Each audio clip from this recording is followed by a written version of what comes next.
Let's get ready to RPG!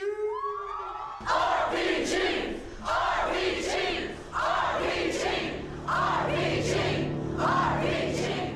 Hello and good evening. Welcome to the Knights of Last Call. My name is Derek Melinda, and I am joining you tonight to discuss Eldamon.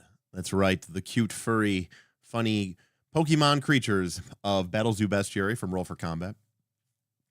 And yeah, so tonight's more of a working session, as I am going to be making my character. Now, I kind of sort of made my character. We did a session 0 2 weeks ago for a new campaign that I'm going to be a player in. And as a result of that, I get to make a Pathfinder 2 character. And, I worked out the basics of it, but some of the specific details I sort of, we kind of left up floating in the air. So, since, now session 1 was last week, but I didn't get to play because I was at PAX, working for Roll for Combat, talking about Eldamon. So tomorrow is ostensibly going to be my first session. So I want to make sure I have all the details of my character worked out today. So this is also a fun opportunity. If you don't know anything about Eldamon, we can kind of talk about it. We can discuss it. You guys can, help me go through the character creation process. It was, I think, the #1 seller of all of our titles, all of RFC's titles at PAX. It really outperformed. It really sold extremely well. People were really, really into the idea, and Stephen was very pleasantly surprised, as he is quite fond of the work. And I'm hopeful that maybe it's picking up some steam, and maybe that means we'll see eventually see a new version or sort of a second version of Eldamon, and we'll get some additional Eldamon stuff, maybe new classes, additional Eldamon, new powers, or new power sources. So I think it'll be really, really cool. Famous last words. This may be a shorter session. This may be a shorter live stream, because we're just going to basically kind of sit down and work together and make a character together.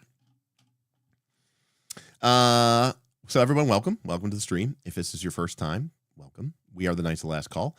We talk about everything. We talk about TTRPGs. We talk about the hobby. We talk about specific games. We talk about new games. We talk about the philosophy of role-playing games, mechanics, deep dives, first looks, the whole 9 yards. So I really appreciate that you're here.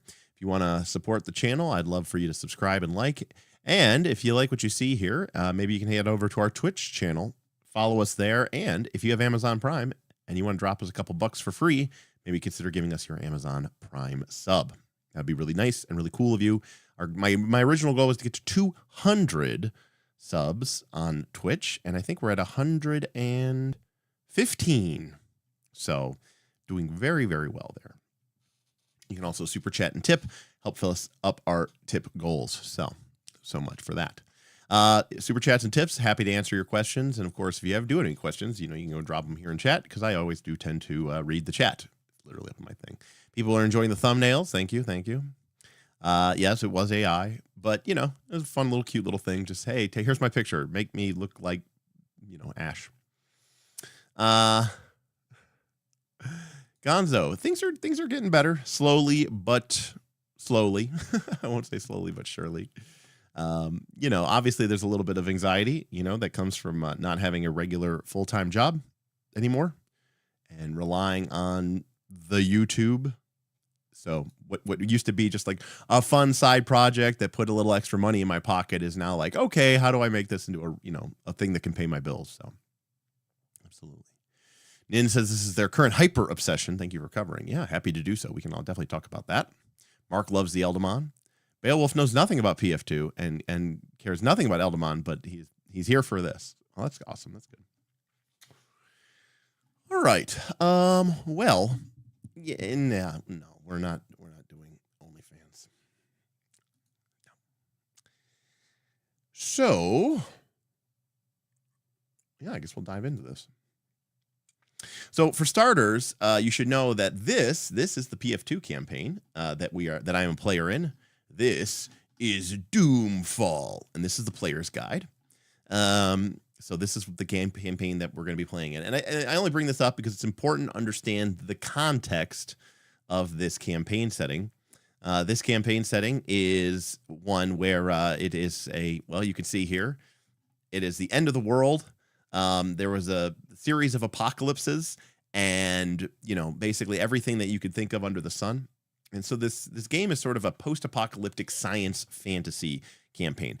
I hesitate to call it, Mad Max, but it is more like a Dying Earth genre for sure. So it's a science fantasy. You could even maybe bring up some shards of Numenera as well from that campaign setting. So the idea here is that, anything goes. It's a very gonzo kind of over the top world because of all these numerous magical and normal apocalypses that sort of ravaged the world. As part of the fun of this, we get to basically be anything we want from Pathfinder 2, from Starfinder 2, or from, that's right, Battlezoo Bestiary. So that means that we can be weird ancestries from creature collections. It means we can be Eldamon trainers or avatars. So, the Knights of Last Call are no strangers to Pathfinder 2nd Edition. We've played a number of campaigns. We've played in a number of campaigns. We've run a number of campaigns since 2019. So this was an opportunity for us to sort of stretch our wings a little bit, and stretch our wings we did. There are a total of 5 player characters playing in this campaign. And currently, as it stands, there's me, and then Bob, of course, from Knights of Last Call. Now, Smith is the game master. We also have Kaz, who you may remember from our Quest for the Frozen Flame actual play. He played the barbarian Thrawn. And then Tim, who has played Gwildor and Breck in our actual plays, and then our buddy George. So there's 5 players, 1 GM. And currently, as I understand it, I missed the first session, but this is how we currently are shaking out. We have, in sort of the tank role, if you will, we have an android soldier. So we have an android soldier is our first character. That's played by George. Bob is playing a Kasatha Borai mechanic. So Kasatha are sort of like Eldar, Tau, 4-armed weird aliens and Borai are half dead, half living. And the closest thing I can maybe think of is that they're like the necromongers from Riddick. Maybe somebody really liked that movie and they kind of took it. So he's kind of like a living undead, but he's a 4-armed alien, and he's a mechanic, which basically means he flies around or uses a mech suit. So those are two of our characters. And those are the normal characters. Our third character, and by the way, that's played by Bob.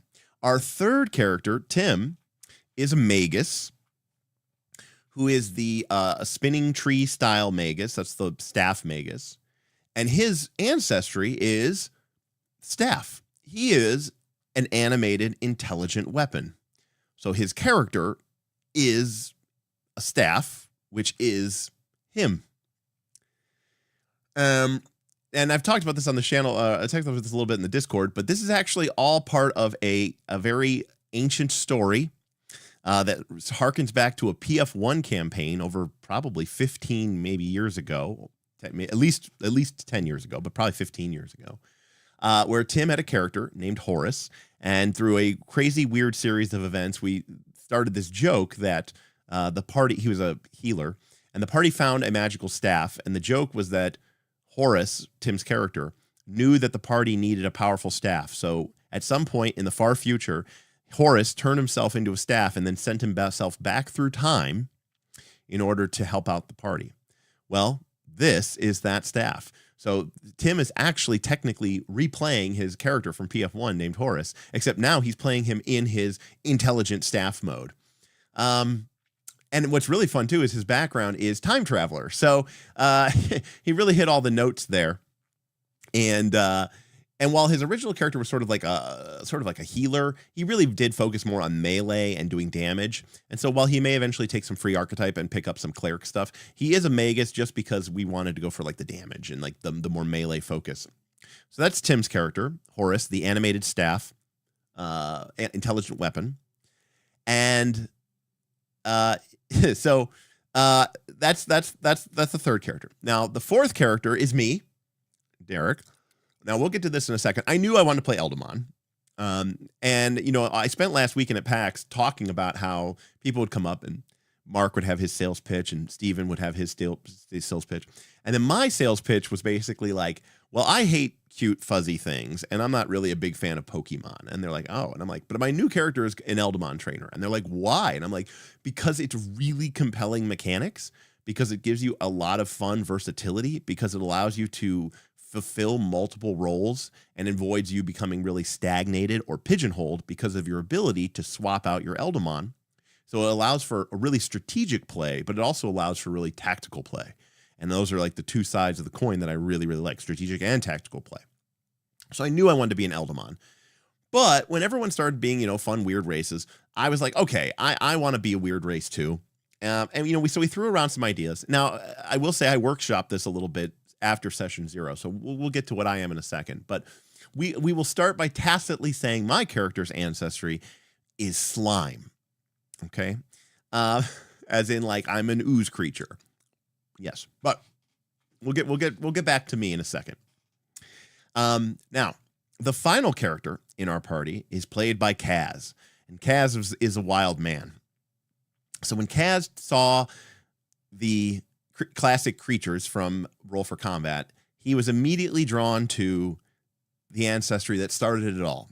What began as an April Fool's joke turned into a revolution, if you will. And I could tell you, after spending 4 days at PAX, when we would pitch classic creatures to people, it would go something like this. And this book allows you to be all sorts of weird and crazy ancestries. You could be a Minotaur. I'm a slime. You could be a mimic. Look at the cool art for the mimic. And they're like, you know, whatever. They're kind of passing. And then you go, or you could be a dungeon. And so Kaz is playing a living dungeon. However, not just a living dungeon. Kaz is his dungeon type, or his heritage as a dungeon, is museum. And he is also very interested in Eldamon, so he is also an Eldamon trainer. Now we'll get into this later, but one of the subtypes or one of the subclasses for Eldamon trainer is researcher. It's actually int based instead of charisma based. And so the idea for Kaz is an extra dimensional museum. And Kaz's character is just a sort of projection, an avatar, a manifestation. There may be multiple versions of him across many worlds, but he is essentially sent out by this sort of extra dimensional museum to these worlds to find Eldamon and to catalog them and to essentially collect them all. And so his goal is to then, you know, go now. He doesn't understand why the museum exists. And that's part of the thing about living dungeon ancestry is you have the ability to enter into your party member and as a dungeon and explore them. And as you explore the dungeon and you beat, you know, critical bosses and stuff like that, the dungeon starts to learn more about its purpose and learn more about why it was created. So there's kind of like a very strong Wan Shi Tong, if you know Avatar: The Last Airbender, right? That's the museum in the middle of the desert, or the library, I should say, in the middle of the desert with the big spirit owl, right? It's kind of got vibes like that. It's this sort of like extra dimensional space that kind of maybe exists across space and time. And so Kaz's character is just an avatar or a representation of this museum, which was which was sent out to collect them all. So that's our party: an android soldier, a Kasatha Borai mechanic, a intelligent weapon, an animated intelligent weapon magus, a slime Eldamon trainer, and a living dungeon subtype museum Eldamon trainer. So that's what we're working with in our campaign of Doomfall. So So that's where I'm starting off, and you'll see some of the liberties that I'm taking. Now, if we were more inclined, and if I really wanted to, I'm sure I could go and figure out something that we could probably create some new mechanics. But for the most part, I'm looking to sort of just use existing mechanics to sort of fit my idea of what I'm envisioning, and then we'll go from there. All right. And again, if you have any questions, please drop them in chat. At first, I thought the dungeon would be a classical dungeon summoning its own inhabitants. But museum is way cooler. Yeah, we thought the museum was like, it was just immediately the right choice, the right way to go. So, hey, look, the man, the myth, the legend is here, Mr. Stephen Glicker. So, for those of you who do not know how the Eldamon Trainer works in the game, the Eldamon Trainer is not really a combatant. They are not, they technically have, proficiencies like every other character in Pathfinder 2, but they really do not fight. This is not like a summoner with an Eidolon. And the key component of this is that at the beginning of the game, your Eldamon Trainer each day can basically put 3 Eldamon from their collection, if you will. Essentially, you can put 3 Eldamon on your belt. You can put 3 Eldamon in your pouch, and you can put 3 Eldamon in your Pokeballs. You might collect a dozen or more Eldamon, but each day you can only pick 3 to, sort of journey with you. And then when an encounter breaks out, when you roll initiative, you can summon one of these Eldamon for free. And when you do so, your character phases out of existence. You basically cease to be. And your Eldamon phases in your stead and fights and for you and does all these things. These are called the pet forms. Each Eldamon has sort of a battle form that's more appropriate for battling. Now, the Eldamon themselves are associated with different elemental types. And that is going to dictate what kind of power sets they have. And so each Eldamon's a little different. Each Eldamon has a little bit of different abilities that make them customizable and unique. And each Eldamon, being part of, let's say, the fire type, like this squirrel lash here on the left, will be able to pick from an array of fire-based powers that will allow you to sort of customize that further. So you can see that, let's take, for example, if we were starting off... if we were going into let's say a very undead focused dungeon, right? I might not take in my darkness and death Eldamon, right? I mean, I might just leave them in the stable for the day because they're going to be doing a lot of void damage and things that we don't necessarily may not necessarily want. So that's not going to be very good. If we're going into the ice cave, I'm probably going to bring as many fire Eldamon as I can in order to, do a bunch of fire damage. Now, I will say what's really neat about these Eldamon and what's really neat about these power sources is that this is really what I find more compelling than anything about the whole system, is that it's not just, the fire powers are, different AoEs that do fire damage. Like let's call it what it is. Lightning bolt, fireball, cone of cold. Fundamentally, all 3 of these things are just different forms of area of effects that do damage, right? Like lightning bolt could easily be fire bolt, could easily be cold bolt. Cone of cold could easily be cone of fire. The only thing different between these, spells is the damage type, and, that's it. But that's not the case in Eldamon, because these power sources actually have different effects that are very thematically tied to that elemental energy. So as an example, let's take a look at cold, or I should say ice. Now, ice obviously does various things that do cold damage. I mean, of course it does, right? It's the ice type. However, the thing that you really want to pay attention to with ice is that all of the powers and abilities, well, most of the powers and abilities, also give this condition called frozen. And frozen stacks.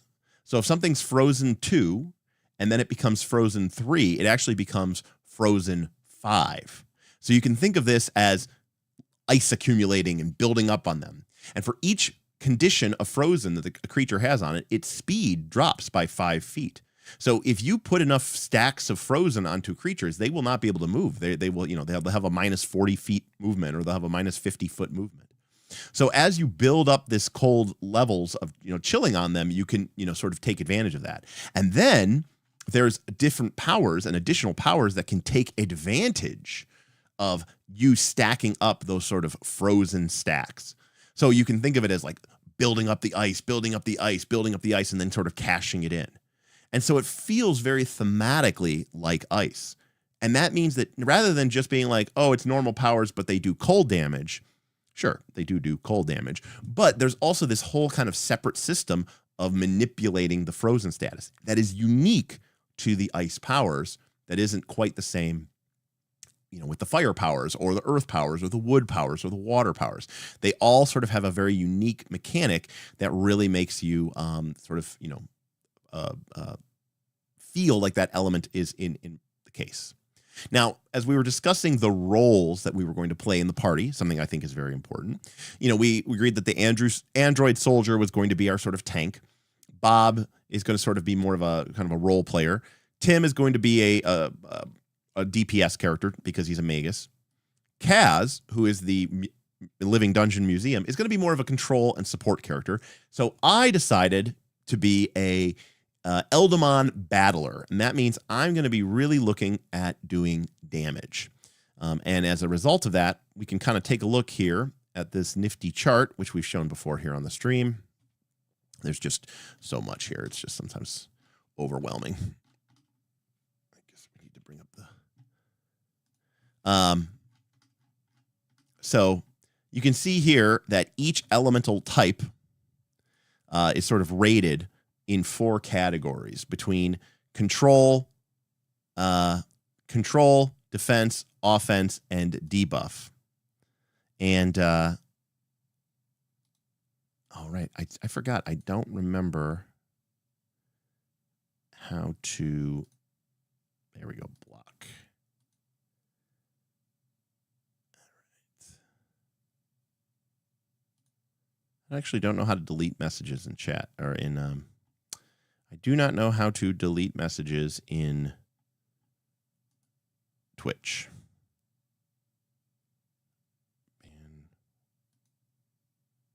Okay, there we go. So any case, so you can see like air is mostly offense and defense, but not too much control and debuffing. Death is highly offensive, highly debuffing, but does little for control or defense. And you can also see that they're rated in terms of their complexity. How difficult it is for the the user experience, right? How complex is the system? Fire is pretty simple. You blast people with fire, you catch them on fire, you do more fire. Now you can see that fire is literally all the way to a 5 on damage on offense. So not only do I love Squirrel Lash because it's my favorite Eldamon, but also remember I'm a DPS. That's my goal. My goal is to do damage. So we'll probably definitely be picking up a fire Eldamon because we're going to want to be able to do some offense. But that being said, we don't have to pigeonhole ourselves. That's what's so cool about it, because I could pick up fire and have a really offensive Eldamon in my sort of, my repertoire. But I could also pick up, say, an electricity Eldamon, which is still pretty offensive, but also gives me a little bit more in some of the defense stuff. Or I could pick up Death, right? Death has a lot of offense, but also gives me a lot of debuffing, right? So I can kind of play both sides. But then for a third Eldamon, I could pick up Force or Ice, or I could pick up Life and get something very, very different. So if the group is like, we don't need DPS right now, we need another healer, we need another support character, we need more area of control, I can swap that out and change up the game. And that's what's really, really, really cool. So that's what I really like about it, is it gives you a lot of options. Ikamos, thank you for the €5. Hello from the night shift. Hello, hello. KLC VODs make them much less boring. Well, I'm glad you're enjoying this. No VOD. This is the real deal. Also, that thumbnail is incredible. Thank you, Ikamos. Thank you for that so much. Thaddeus, it's time to have a mod for Twitch. Well, originally, like the mod setting was set at like medium, and then it kept like our chat's a little raunchy, and so they were like, you should lower the mod setting to like something really, really low. You know, so that way we don't keep getting banned or keep getting our messages blocked on Twitch. So I did that. I also agree with you, Tama, which is, you know, Tama says Eldamon Trainer could also be really great in a West Marches campaign where you have a new group set up every game. And let me be also really clear. Now, at the beginning of the game, at first level, you get to pick 3 common Eldamon. There's also uncommon and rare Eldamon that have, while they still pull from the same power set, each Eldamon has slightly different abilities. They're basically little monsters, and they all have these kind of unique abilities. And the thing about it, though, is as the game progresses, you may end up having a collection of, you might end up with 2 fire Eldamon, an electricity Eldamon, an ice Eldamon, a life Eldamon, a light Eldamon, a water Eldamon, 2 mind Eldamons, and a death Eldamon. You have like 11, 13 Eldamon. Now, each day, at the beginning of the day, like basically during preparation after, you know, your rest, when wizards are preparing spells, you get to pick 3 of them and load them sort of into your Pokebelt. And that's where the game becomes very strategic, which I like, because I get to decide at the beginning of the day, which Eldamon do I sort of want to load and have locked and loaded. Then, as in each encounter and in each situation, I have to decide which is the best of those 3. When should I switch them out? Should I switch them out? Like, what's the best decision point to make? And I think that's such interesting gameplay. And it's one that I'm really looking forward to diving and getting into, for sure. So we are going to use Path Builder to build our character. As a reminder, if you pick up this from if you pick this up from Roll for Combat, you do get the Path Builder files, so you can load it as a JSON custom thing into your Path Builder. Is this us? Yeah. Okay. Cool. Let me change this. There we go. All right.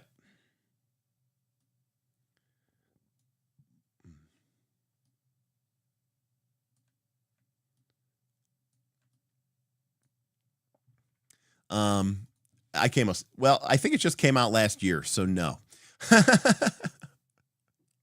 So, I mean, they've been kind of publishing a bunch of other things.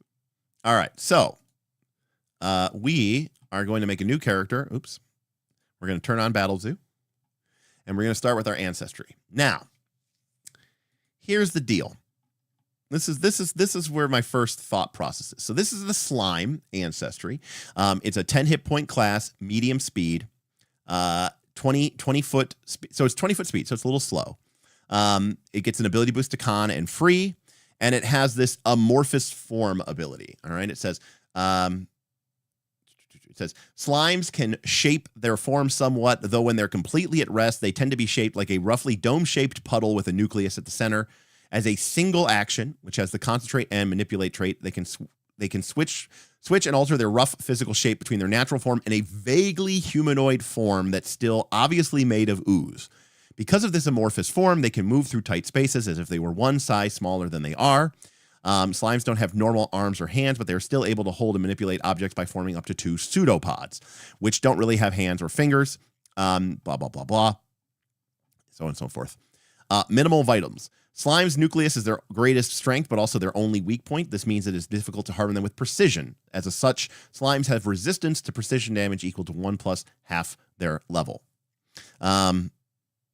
Slime senses. While most oozes have no vision and weaker hearing, smell, touch, and senses, sapient slimes have a more comprehensive nervous system, granting them the same sensory acuity as members of most ancestries. In exchange, their motion sense is slightly less impressive than other oozes, though they still have motion sense as an imprecise sense within 30 feet. So basically, we have motion sense as an imprecise sense, not as a precise sense, right? So we can't use it to pinpoint, but we can use it to sort of, kind of get a feeling, get a rough idea of where things are. And also we have resistance to precision damage because we're made out of goo. So here's where I wanted to take it. Now we will use the slime ancestry because this is the closest thing that gets to what I want to get to. And I'm going to take a certain number of liberties. But before we do that, I want to go back over to the PDF. I want to make sure everybody is on my side. And I want to really quickly talk about phasing. Okay. Eldamon, gotta catch 'em all. All right. So when this is the core ability of the Eldamon Trainer, okay? It's called Phase Eldamon. It's a 2-action activity with the Concentrate trait, and the requirement is you can't have gone yet, okay? Which is you switch your phase on the material plane, or whatever plane you're on, with that of one of your Eldamon. The idea is that your Eldamon exists sort of out of phase with the real world, right? They're sort of in this ethereal, out of phase place. It's actually very similar to phasing from Magic the Gathering, actually. When you phase something out, it basically is treated as if it's not there. Choose one of the Eldamon that you have prepared. That's one of the 3 Eldamon, which must be adjacent to you or in your square and must be your level or lower, and phase it fully onto the material plane in its battle form, or if it's evolved, in its evolved form. In exchange, you become phased out. While Eldamon can act more freely in their natural phase, mortals weren't intended to exist in such a state. While out of phase, you can't act unless you have an ability that specifically allows you to act while phased out. Now, this is all Pathfinder 2Es, covering every base at this point with little rules, little exceptions, little rules. And see, if this was like an OSR game, it would just say like, your Eldamon phases in, you phase out. You can't, you can't do anything. And you'd be like, that's good enough. But this has to be very specific that says like, oh, you're not used to being out of phase of existence, so your character can't act. But what it essentially means is that when you use this ability, you put your character sheet away, and you are basically playing as your Eldamon in its battle form. Okay, so basically, you don't exist, but your Eldamon does. Now, when you are phased in, when your Eldamon's phased in, uses your initiative, so essentially takes your spot in the game, gains your actions and reactions instead of you. It has to remain within 160 feet of you, even though you're sort of phased out of existence. And then why is this here? So we talk about this all the time, right? Now, here's the thing. This is what we call PF2 apologetics. And I like this book, but it's PF2 apologetics, okay? It says, your Eldamon must remain within 100, because remember, technically, your character is just out of phase of existence, but technically, you are still in the square that you were in when you phased out. Your Eldamon must remain within 160 feet of you. So since you can't act to move, this significantly restricts its range of movement. Now, here comes a little bit of flavor text. It feels unpleasant for a phased-in Eldamon to stay outside of line of effect from you, as the steady line of effect is calming. As such, they refuse to do so unless it is absolutely necessary during an encounter or a similar life or death situation as determined by the GM, right? So this is the simulationist apologetics. Now, this is going back to a conversation we were having last night about GNS. Beowulf, this is a gamist mechanic. Why is this a gamist mechanic? Why is this here? Can anyone in chat tell me? I know probably Steven knows, but can anyone tell me why this is here? I mean, it's pretty obvious. I mean, obviously they tried to explain it in fiction, right? They tried to explain it in the game, in the world, and your Eldamon doesn't like being out of effect from you because it's calming because but why this restriction? See if chat can figure it out. RC says, "Hey man, we had to keep things civil."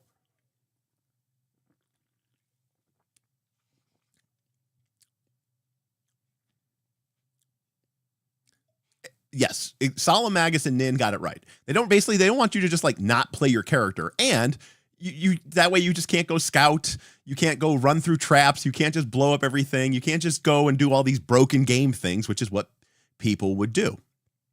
Fun story, tangent.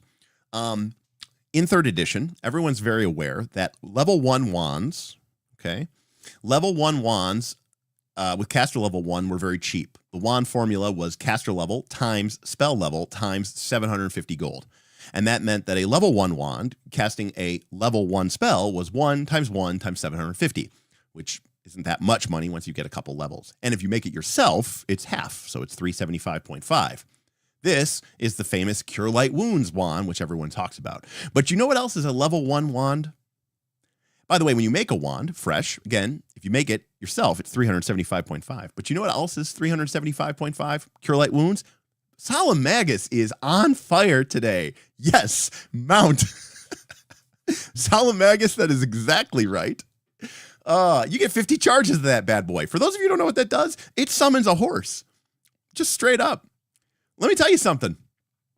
A lot of horses, you know, it's a ephemeral, ethereal, magical horse. But let me tell you, a lot of horses got like strap, you know, lit on fire, had barrels of, you know, alchemist fire strapped to them. You know, you can, you know, herd them down a corridor. A lot of mounts have been used to very horrible ends in our games of Dungeons and Dragons. Good stuff. Anyways, this is a gamist conceit. I had a party try to use one of those as a pony cannon to distract a troll. That's awesome. Now that is an example, right, of a simulationist mechanic. You know, because they're like, look, it's a horse. It does what a horse does. I don't know what you want to do, you know. This is a gamist mechanic. They don't want your ability to sort of, you know, phase out and by the way, I should point out, when your Eldamon dies, it doesn't die, right? It just you know, it fades back into the ether, and then, you know, you can resummon it later. So your Eldamon, for all intents and purposes, is immortal. So they don't want you to be able to just, you know, break the game. So they have this requirement here. Okay. So this phase shift lasts until your Eldamon uses phase Eldamon, or until your Eldamon is reduced to 0 hit points. When your Eldamon returns the phase back to you, even if it does so only briefly while shifting to a new Eldamon, you, the player character, lose hit points equal to the Eldamon's missing hit points. And you also take all the negative effects that the Eldamon was suffering. AKA, your Eldamon can't be like, you know, take all the bad stuff and then die, and then that's it. It's fine. No, you get all those negative effects. And again, you can try to explain this through the diegetic, through the fiction, but the truth of the matter is it's a game balance thing, because otherwise you would have this like invincible, immortal, you know, essentially invulnerable creature that you could just, you know, phase out and then phase back in, and it's totally fine. This also means that the damage that your Eldamon takes, it's not like, I don't care about it. You know, it's not going to affect me. So, any case. And in any case, if losing the Eldamon's hit points would cause you to reduce you to 0 hit points, you become dying 1 or dying 2 if your Eldamon was reduced to 0 hit points by a critical hit. All right, now, because they understand that this is what the class does and you don't really do anything, this is a 2-action activity, by the way.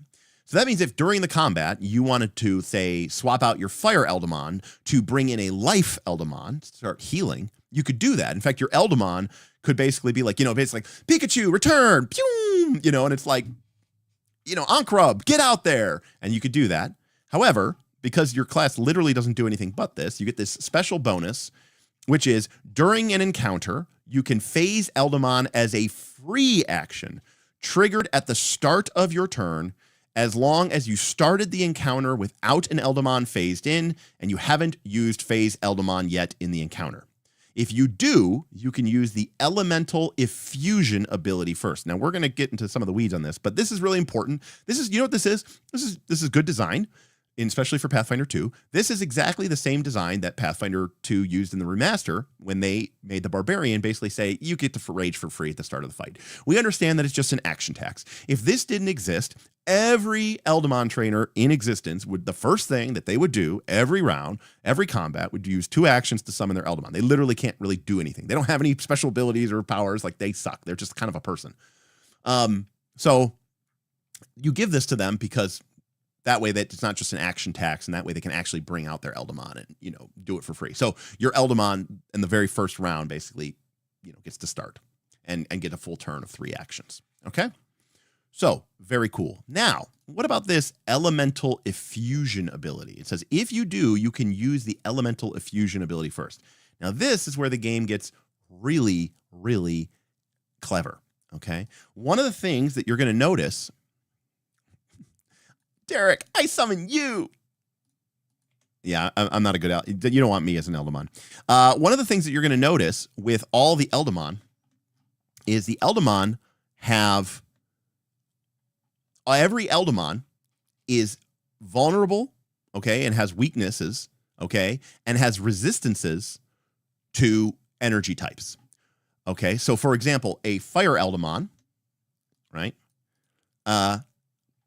is weak against earth and fire and strong against ice and metal.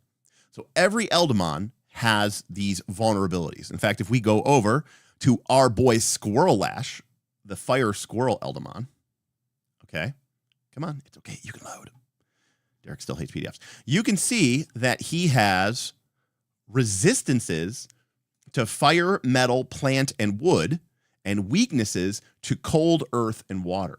So Eldamon have a lot of weaknesses and a lot of resistances. And every Eldamon is like this, right? So if you summon the wrong Eldamon for a fight, you might get really, really punished because, you know, it's, you know, they're going to take a lot of extra damage. But if you summon the right Eldamon, then they're going to take a lot less damage. Additionally, as you might expect, given that they are elemental monsters, Eldamon have a lot of abilities that basically do, you know, whatever damage type they have. So, you know, a Squirrel Ash does Flame Whip and Flame Whirl and Flame Trail and Trail Blaze and Retributive Burn and Smoke Screen and, you know, Meteor Trail, a lot of fire damage.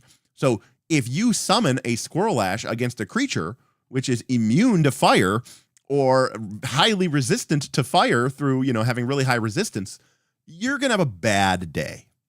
Now, of course, if you're a superior player, a true pro of the game, you'll have just memorized what every single creature's resistances and weaknesses are. And of course, you know, why wouldn't you? But assuming that you haven't, or maybe you're one of those people who likes to role play and pretend that you don't actually know what the creatures are, or creatures' resistances or weaknesses are, the Eldamon Trainer has this ability called Elemental Effusion. So basically, because you are so connected to this elemental energy, you kind of tend to, you know, you're kind of surrounded by like a latent pool of elemental energy. And when you phase in your Eldamon, right, you're kind of opening up the gateway to that other world and allowing some of that elemental energy to leak out. So when you first summon your Eldamon during an encounter, your elemental energy spills out from whether you want it to not. And you can direct it as a small elemental assault at a foe to deal minor damage and test a foe's resistances. Just before you phase in your first Eldamon during a battle, choose a foe within 60 feet and choose an associated damage type of the Eldamon you intend to phase in. They make a fort save, and they basically take 1 point of damage or 2 points of damage. It's very, very little damage. But the reason this exists is that way you at least can get a little bit of information. Is this creature weak to this element? Are they resistant to this element? At least this way you get a little bit of almost like free info. It's almost like a way to like test the water as your element. So that way you don't summon in your fire Eldamon and then use your really cool power against a creature that is essentially invulnerable to fire. So I thought this was like a really cool little power that they get, just as a way of not really doing damage. I mean, it does damage technically, but as a really interesting way to sort of like, it's like a pinprick, you know? Because like if you do 1 point of fire damage to the monster and the GM goes, okay, he takes 11, you go, okay. You know, I know what's up. I'm going to drop the hammer on this guy. But if the GM says, you know, if you're like, oh, he failed to save, he takes 2 fire damage. You're like, he takes nothing. You're like, okay. He's got some resistance. He's got some resistance or immunity or something like that. Maybe I picked the wrong elemental type. Maybe I should do something else. So now that we've sort of established what the Eldamon are and what they do and what phasing is, okay, I want to move back to our slime. So this is what I want to do, or this is how I'm envisioning it. let me actually see here. Hold on a sec. So now remember, this is a science fantasy world, sort of a dying Earth genre, where millennia ago, who knows how long ago, there was untold numbers of magical and biological and chemical and nuclear and every horrible kind of disaster that you could imagine sort of ravaged this world. And the idea is that at some point in the far past, this world was very technologically sophisticated. And so technology, while it still exists today, is sort of baroque and again, very much a dying Earth or Numenera type feel. Now, testing your obscure sci-fi knowledge, does anyone know what gray goo is? Or what the term gray goo means? Let's see. I mean, obviously people could just go Google it, but we'll see. Okay, we got a couple people. All right, that's right. Nanites. So gray goo is the idea that if you had it's like kind of like a horror story, right? Where you create nanites are basically super small microscopic robots. And the idea is that you could have nanites, which then consume everything and make more nanites. And then that becomes this like out of control catastrophe because the nanites consume everything and eventually everything, biological and non-biological becomes this, what they call gray goo, because the nanites basically have turned everything into more nanites. So my idea for my character is that while I am going to use the slime ancestry, my character is actually a nanomachine swarm. They are possibly part of an ancient catastrophe or disaster or weapon that was basically a weaponized gray goo. But they have gained some sort of sentience or some sort of self-awareness. And so that is sort of explains their sort of amorphic tendencies and stuff like that. And outside of that, what I want to do is when I summon Eldamon, hey, maybe there's a better ancestry. You tell me. I liked the slime just because I thought it worked really well, and some of the feats worked really well, repurposed. So it's not just about the reflavoring; it's also about like the mechanical choices. But we could look at some of those other ones. So then my idea, and again, if you've seen like Tamadashi, you got it exactly right. Right. So I don't phase out the Eldamon. I basically become the Eldamon, right? So I nano machine form into the Eldamon. That's exactly right. So my and maybe it's a little bit more darker, right? But like when I find Eldamon, I'm not really befriending them.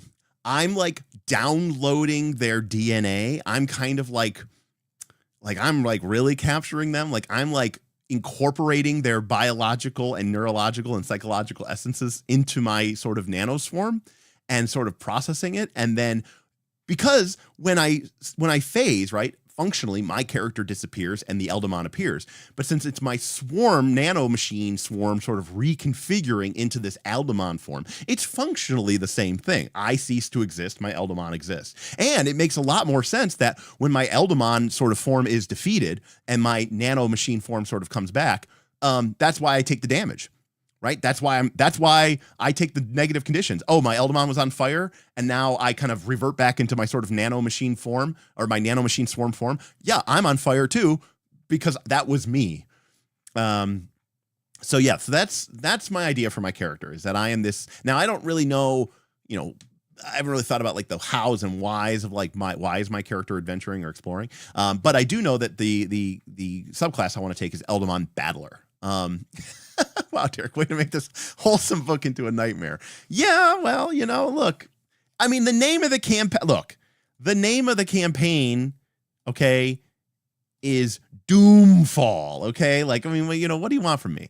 So yeah, I'm kind of like I'm shape-shifting. You could view it as a shape-shifting. It's like, think about Tony Stark, Iron Man, and then the last film or the last two films, right? Where he had the very the nanotech, and he was kind of doing some shape-shift, but it's kind of like shape-shifting, druid shape-shifting, but it's like a techno form, right? So yeah, so that's my idea for that.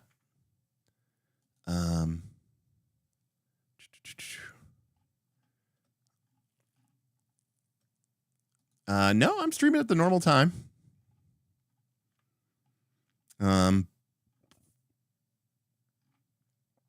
But the only issue is that you kick back to the square you phased out when they phase in. Yes, that is that, you know, again, and then and this is why I was saying, like, you know, maybe we'll, and that's actually probably for the better, because that way I don't, like, if I get killed, I'm not in melee with the creature that just killed me. But, you know, we can sort of figure that out in the fiction, you know, like my character's, you know, swarming away or something like that and all that other stuff. Also, of note, in Doomfall, we aren't using squares. So we're using like zone-based combat. Now, let's take a look, because people are saying, now I chose slime because we had classic creatures right there, and I just said, oh, this is cool. This is kind of what I wanted to do. But people are saying there is a Starfinder Ancestry that is saying it is an exact match. Now, to be clear, is this a Starfinder 2 Ancestry?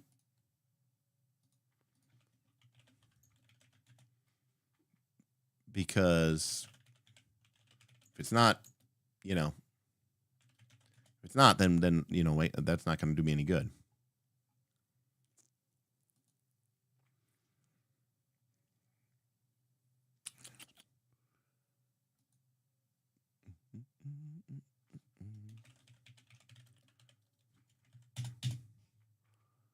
Ah, it's a Starfinder 1 race. Well, that does us no good.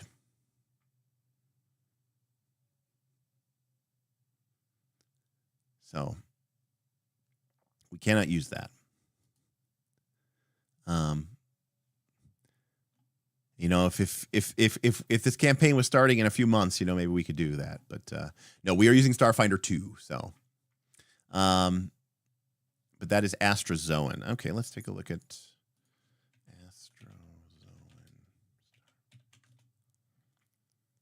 Astrozoan. Archives of Nethys Starfinder. They're aberrations, which, so they're very much similar to that. They have compression, dark vision. They regain hit points. I mean, I don't know. I think the Astrozoan and the slime is pretty standard there. Maybe your character drops some kind of marker and reassembles there. Well, like I said, we're not even really using squares. We're using zone-based combat, so it's kind of, you know.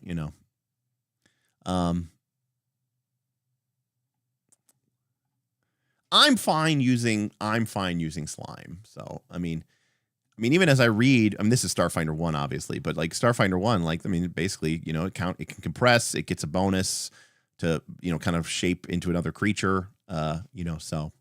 And in fact, actually going back to this, I gotta find this here. Here we go. If we pick slime, and our character's name is Flux. I already decided that. If we look at their ancestry feats, now there's a feat called Convincing Face, which says, unlike most slimes, you can change the texture, coloration, and details of your humanoid form to disguise yourself more effectively. When you change into a humanoid form using amorphous form, you can choose to look like a member of a humanoid ancestry, typically human, rather than a vaguely humanoid shape that is clearly made out of slime. So basically, I envision this as sort of like, you know, I have, you know, I have better control over my ability to sort of, you know, shape and shift into different things. So I can impersonate members of the chosen ancestry, and people can't actually tell that I'm a slime creature as well. But I also like the idea of maybe eventually picking up heal slime. And again, the idea here is that I am, Odo is also a huge inspiration for this as well. Like if Odo, instead of being a biological changeling, was a sort of nanite machine, you know, that'd be pretty cool. But I also like the idea of eventually picking up heal slime, and it's like, you know, my nanites are going in and doing surgical repair on you. You know, I'm like literally injecting nanites into your blood instead of my slime having healing properties. You know, that's kind of where I was kind of thinking about going from that. So, and, you know, and ultimately I'm not really going to be in my, you know, my character doesn't really matter that much, you know, in the sense that I'm not really going to be around that much, but I did like that. So, yes, video game references are definitely lost on me.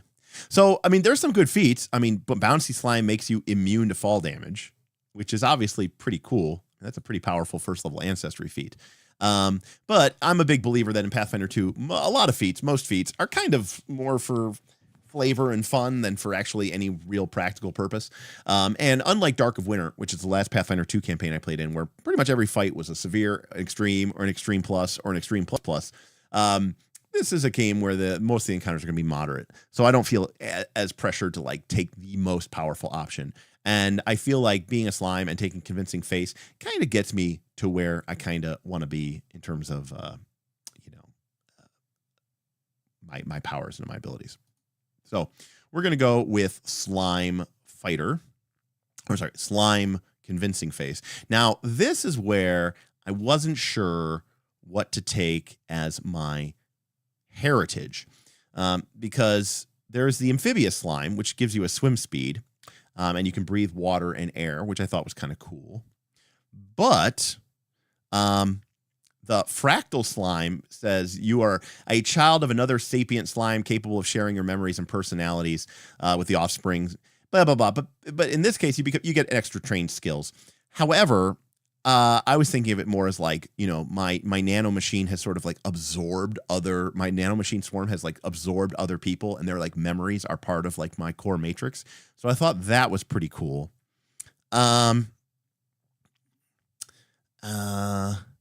I didn't want to be tiny. That was kind of silly. Twilight Slime is boring, but it gives you low light vision. So that is a thing that we could have. So I'm not really, super sure which slime heritage I want. Do I want to be, just have low light vision? Do I want to be amphibious, or do I want to be this fractal slime concept and sort of have extra trained skills? Not that having extra trained skills is really all that great and useful, but it can come up occasionally. Bob's role-playing concept is he's a four-armed, half-dead alien.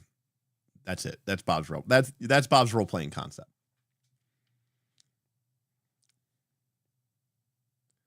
So you guys like the fractal for the Odo of it all? Again, Odo is a big influence here as well. Mark also likes fractal. So this is one of those areas that I wasn't really sure where I wanted to go with from that. Fractal. Okay. Nope.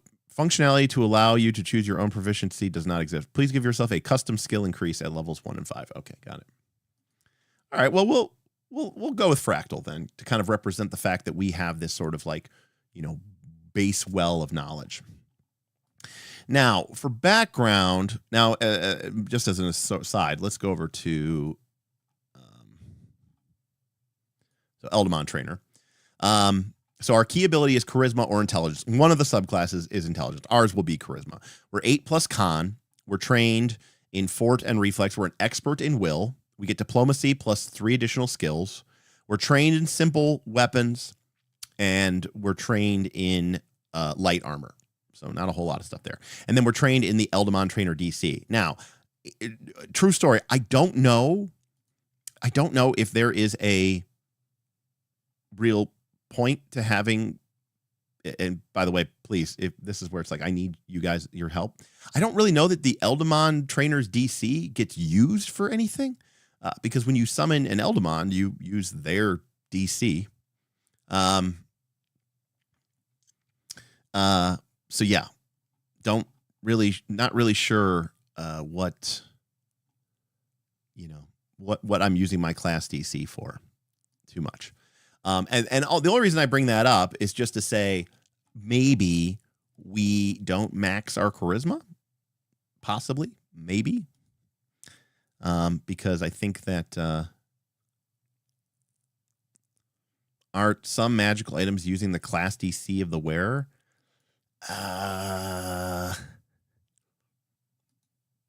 Maybe. I'm not really sure. To be honest with you, I'm not really sure. So we have to pick a background, and I think I originally wanted to take. I don't remember what I wanted to take. Can I say something though? Class DC is used for weapon critical special. Right, but I literally will never attack in this campaign. I mean, I'll have a weapon just in case, because why not? But I will literally never attack. I mean, my character basically cannot function in any concept. Like, it's not made to attack. It's not. It's. I'm basically an NPC. I'm basically a non-combatant. You know, so me having,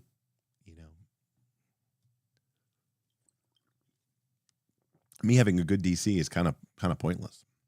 I think. I could be wrong, but I think. Okay. So we need to pick a background, and we need to set our abilities as well. So let's just initially look at this, what this would look like at and now, yes, that is true. There's a limit though. It's 3 or the lesser amount. Let's go over to the PDF. So I was saying about the DC, but yes, if we come over to Eldamon here, it is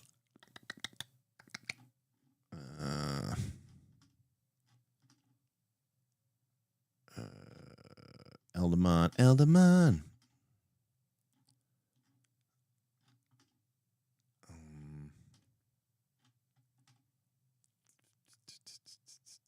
Where is it?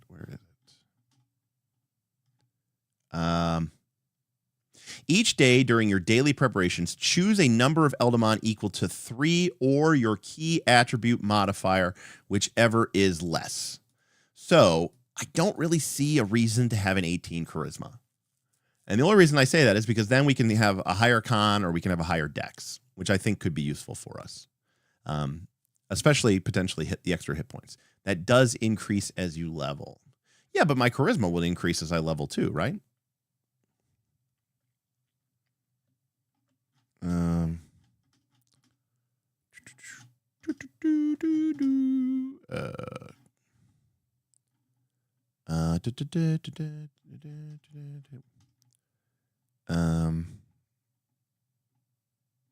Here we go. At 5th level, we can summon 4 Eldamon each day instead of 3, as long as your key attribute modifier is at least +4, which we will have just boosted our 16 to 18. And I very much doubt that we're going to get much higher than that. Now, at 11th level, we would get fucked, because at 11th level, we could take our 10th level, we could take our 10th level, we could take our charisma from 18 to 19, which will still be a +4, and then this will be +5 or lower. But between me and you, I don't think we're ever going to get to 11th level, so I'm not really worried about it.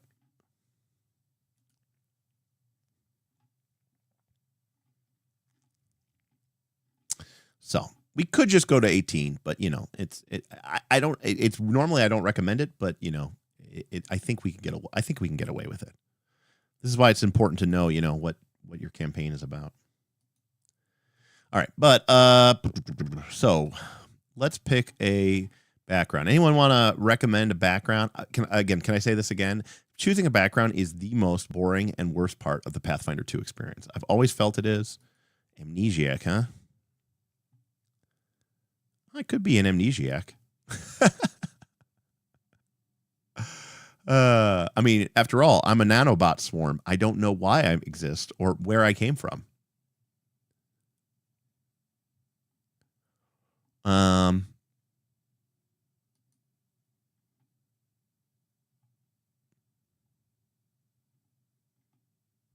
Like, I'm definitely not a barber or a barkeep. You know what I mean? Like, I'm none of these things. I also typically like for the skill feat you get to not be complete shit, but I mean, who cares, right? Amnesiac's kind of nice. I mean, you don't get a skill feat, but hey, you get 3 attributes boosts, right? That's pretty sweet. Who doesn't like that? Sure, it's rare, but everything's good to go. I mean, Tim's a time traveler, for God's sake. Anti-tech activists. Constitution or charisma. 1 is a free ability boost. You're trained in intimidation and the guild lore skill, and you get group coercion feat. Okay. I don't know. I don't really see myself as doing this, although it is kind of funny to think of that one. Is that the chosen one?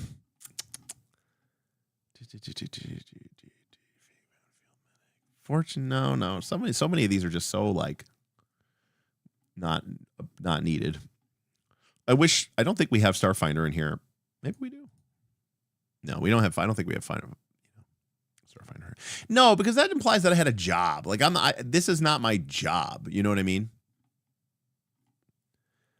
Yeah, the thing about making a custom one though is I'm not the GM. I'm not just gonna like make a custom one and just be like, oh, you know, because even then I don't know what my character's background is. You know, maybe I'm like a bounty hunter. Maybe that's what I was doing. Does this give you anything good? Yeah, sure. I could be a bounty hunter. I mean, personally I like amnesia, but because it's also like just easy. Background tuber. Yes. Wished alive. There we go. I'm a toy maker. No, no, I don't think this is tech reliant. There we go. You're scarred by magic. You can no longer tolerate magical healing. Ooh, rough. All right, so I think I like amnesia. I think I like bounty hunter, and I think I like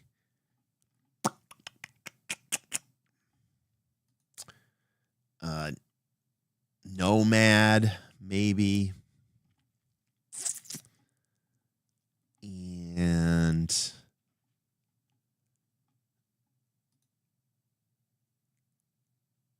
yeah, junker's not bad.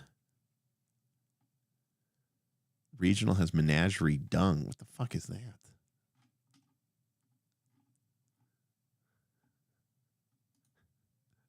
Whether you watch warrior beasts arena or tend to mutated animals, you experience with weird wildlife. Ooh, isn't there one where you are the duplicate of another person? Well, remember, I'm not the duplicate of another person, right? I'm a nanobot swarm that has somehow gained sentience and sapience. And I might just be part of a nanobot swarm. And I mean, that's part of the thing. I may not know where I came from, you know, what I did and how I existed. On the other hand, I don't mind the idea of being a scout or a nomad or a bounty hunter. Like maybe that's how I was making my sort of my living, my way, as it were. Not that I'm like a really alive or a creature. So I don't know. Let's let chat decide here. Let's get a poll up.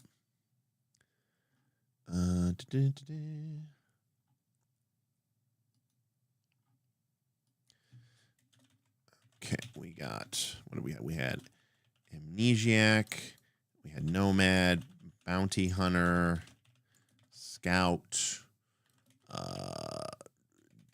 dung guy. No, I'm just kidding. What else which other ones did we like? Yeah, we could be a criminal. Curse. No. God, some of these backgrounds are so bad. They're just so bad. They're so boring and they're so bad. I mean, I guess, you know, we could always be the field medic. Why not? Be a gladiator. God, that's a terrible feat.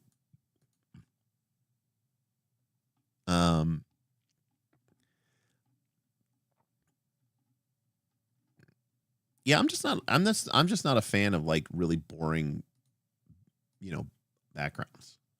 Like humble beginnings, like that kind of stuff. All right. We'll go with this and vote. Oh, you liked Wish to Live? All right, we'll add Wish to Live too. It's not quite the same, but you know, we'll go with it.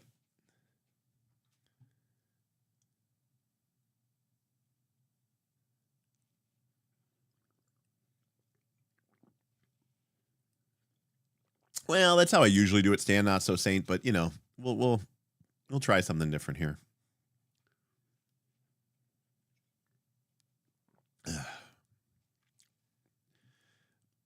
Again, for the millionth time, my least favorite part of Pathfinder 2 is picking a background. I just find it to be so boring. Like, why not just say, pick a skill feat, pick 2 ability boosts, and make it up? Like, why do we even need a list, you know?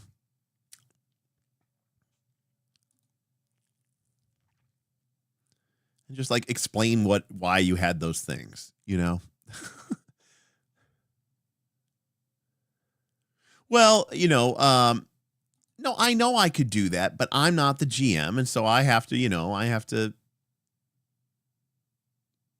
respect that, you know. Not just my campaign. I can't just, you know.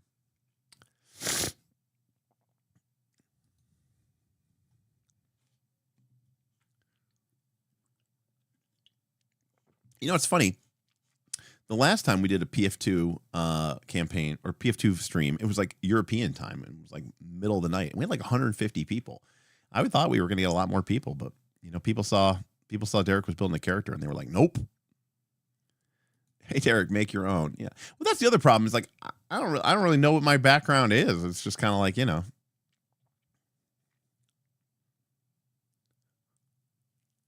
No, this is true. These are you know, fantasy backgrounds. I mean, I get that it doesn't really matter. I'm just saying I don't really care.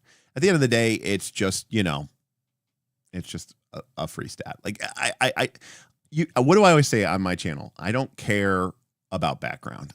You know, I care about what we're doing. I don't really care about the background too much. So, all right. Well, Amnesiac has pulled ahead. So there we go. My nanobot swarm does not know for what purpose he existed. You know, was he created to destroy? Was he created to heal? Is he a destroyer? Is he a salvation? Only time will tell. All right, so we're going to be an Amnesiac. All right. So now we can set our abilities. So from Ancestry Slime, we get Constitution and Free. So let's just see what we would look like at a Charisma build.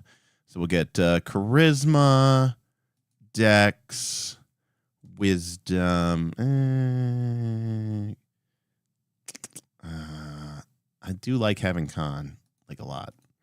I mean, AC is important, though, too, because I don't really have it. So Con, Wiz, Dex, Charisma. I mean, that doesn't look bad, right? 10 Strength, 10 Int, you know, +3 Con. I see. I can't. By the way, I will never call this +3. I'll just call it 16. It's just I cannot. And then the fact that they have the partial boost or whatever those things are called, it's like so stupid. It's like so stupid. It's just so stupid. Anyways, so I'll have a 10 Strength, a 10 Int. I'll have a 16 Con, 12 Wiz, 14 Dex, and an 18 Charisma. But again, I don't think I actually need that Charisma boost. So maybe we could put that somewhere else. Like we could put it into Dex. And then we have a 3 Con, 3 Dex, 3 Charisma, 1 Wisdom. So and remember, we have expert will saves.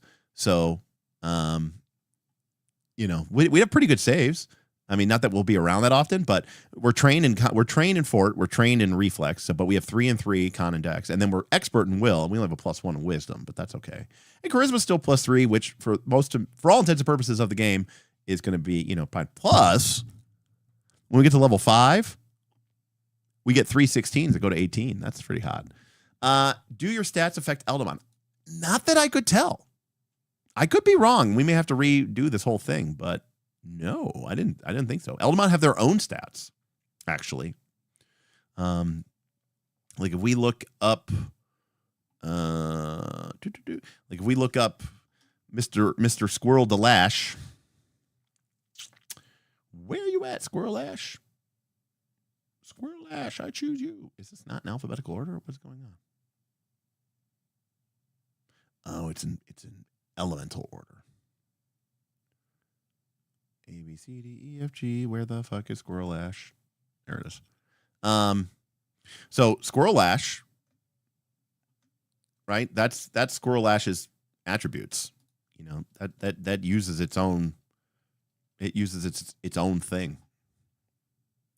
Right. And when Squirrel Ash dies, so case in point, Squirrel Ash, Eldamon, I think, get 4 HP per level.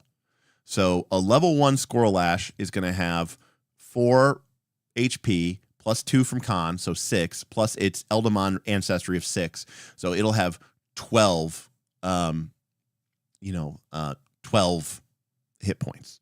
And so, if it dies, I'll basically if it dies with, I'll take 12 damage is what it really comes down to. And my slime ancestry gives me 10. My Eldamon Trainer gives me 8. So 18. So my character would have 21 HP. So, I could survive my Squirrel Lash getting taken out and still, be pretty okay, I think.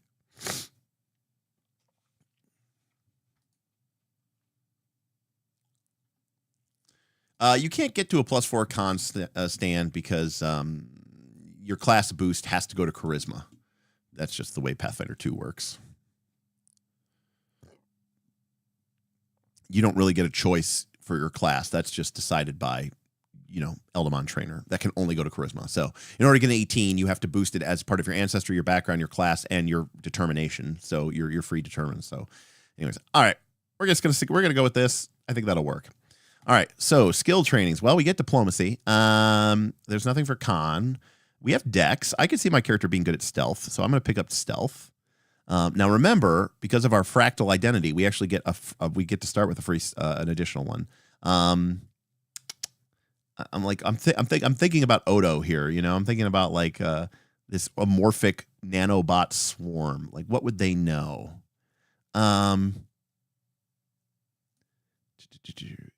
Deception could be fun. Acrobatics could be good. Now, I'm a big believer, FYI. This is just, if you watched Knights of Last Call Combat and Tactics, you'll know that Derek believes that you should always have either athletics or acrobatics. And if you have a good strength, you should take athletics. And if you don't have a good strength, you probably should have a good dex because you probably need it for your armor class, in which case you should take acrobatics. And the reason is because you need to be able to escape grapples sometimes, and you need to have one of those two. So I'm going to take acrobatics.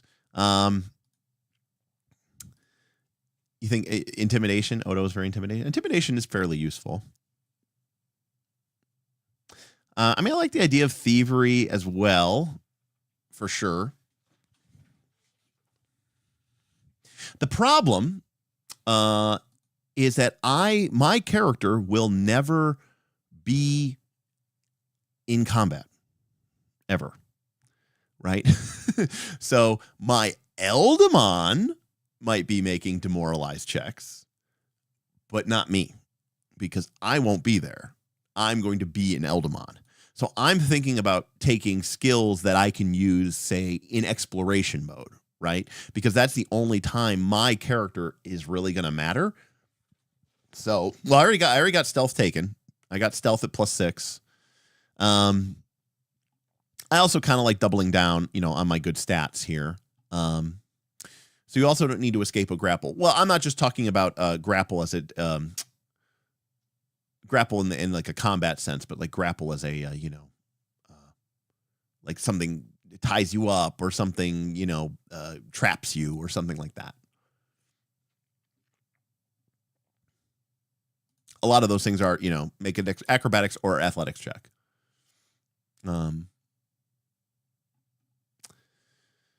So yeah, if I want to double down on my good stats, I could take deception.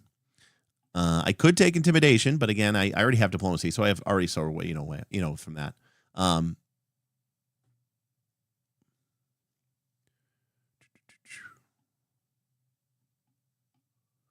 Right, but if I'm out of phase and if I'm in phase and for some odd reason I can't summon another Eldamon, trust me, the thing I'm not thinking about doing is intimidating anyone. I'm thinking about getting the fuck out or summoning another Eldamon for sure. Yeah, recall knowledge stuff for pre-combat and choosing best pet. The problem, Maximilian, is that you can only take when your initiative starts, you phase in, so you don't actually get to take any actions before that happens. So if we go back to Eldamon Trainer,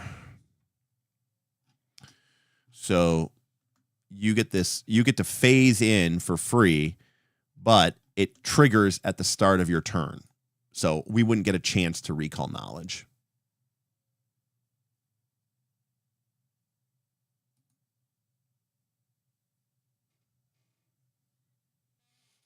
Great question, Stan Not So Sane. I'm not sure. It does say that if you have any conditions that it, it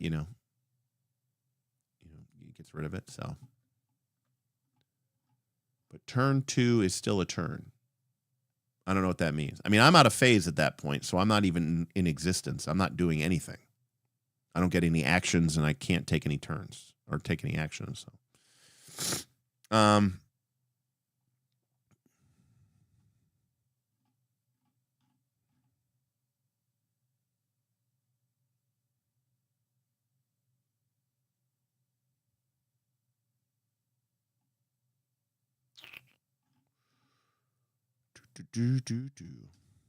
anyways, let's go with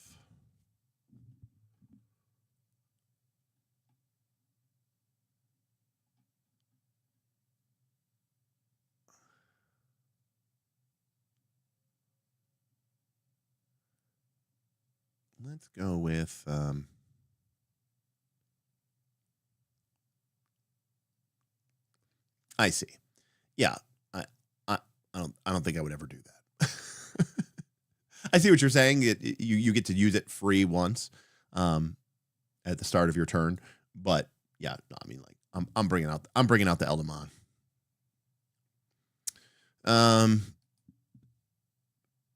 You like thievery because I'm stealing them? Oh, I didn't necessarily say I was stealing them, but maybe I'm stealing them. All right, I'll pick up thievery. Why not? Fuck it. All right, there we go. Now, remember, we also get, because of our fractal slime, we are trained an additional skill of our choice, which should correspond to a skill in which our parent was especially talented. Well, this is less about our parent, right? It's more about, like, we have these memories that are part of our core matrix, and we don't really know what they're from. And also note that at 5th level, we get a free bump up at 5th level. So to do that, we need to do what? We need to give ourselves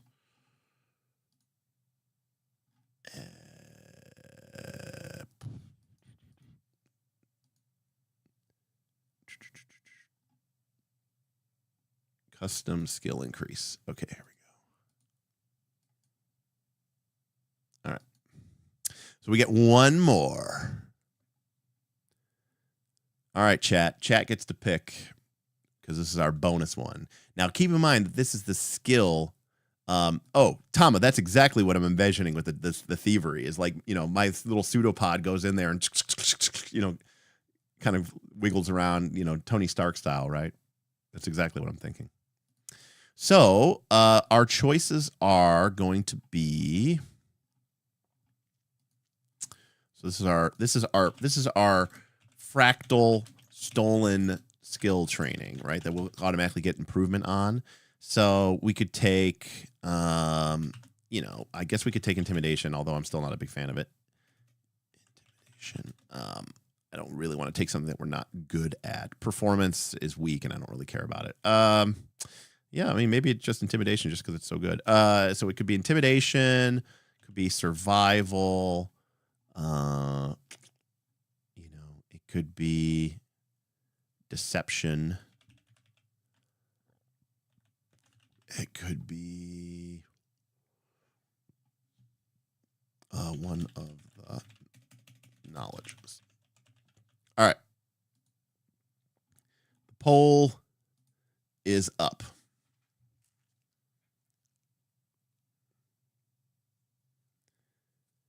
So this is sort of like, this is part of our amnesia, right? Like, this is like skill possession training that we have. By the way, you know what my number one problem with intimidation is? It's not to me, it's not a skill. That's what I don't like about it. I don't know. I don't think intimidation is a skill. That's my only problem with intimidation. It just doesn't feel like a skill to me. Like, I get it. You're trained in the arts of intimidation, but that just seems so weird for the way that intimidation is used in Pathfinder 2. But anyways, I'll let you guys vote. Because again, remember, what I'm really trying to think of here is like, what does this tell us about my PC, right? Because this is a special knowledge. This is almost like knowledge that I have, and I don't know where it came from. Like in a certain sense, my character understands that, you know, it has these skills that it's used or acquired or something like that. But this is something that it, you know, again, in the slime sense, it's coming from some parent. But like in our sense, it's like, this is like some sort of like deeply embedded, you know, programming, almost like a, you know, like a subliminal message, you know, that it understands, that I know. Eldamon lore. Well, that, I mean, you know, that'd be one of the knowledges, I guess. All right, we're very close. We're building up on deception. Deception is fitting for a creature with no real personality. Okay, I'll buy that.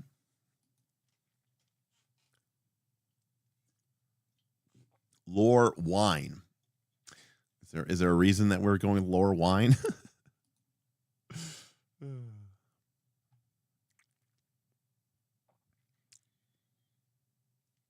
All right.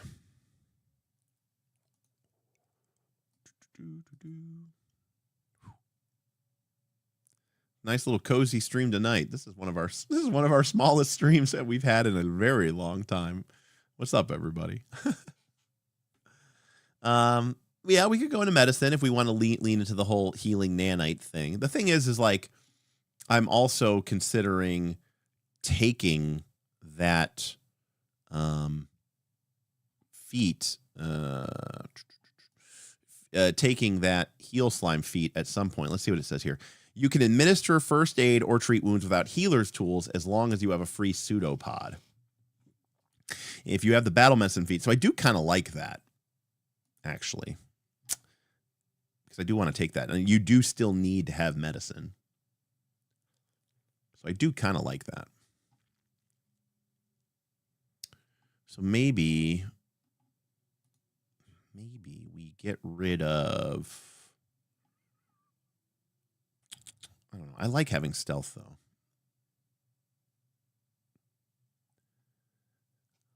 Like, I just feel like having deception and diplomacy is, I mean, we have to take diplomacy. It's like part of our class. I just feel like having deception and diplomacy is like kind of double dipping on the social well, and I just don't really care about it. But you guys really want deception, so I don't really know why you guys want deception, but you do. It's interesting how you guys build characters and how I build characters. Like in my mind, I'm like, you really only need one of these. You know, you need diplomacy, deception. Like, how do you get things done socially? With diplomacy. That's what my character does. He talks to people. So I do like the idea of the thievery, like a lot.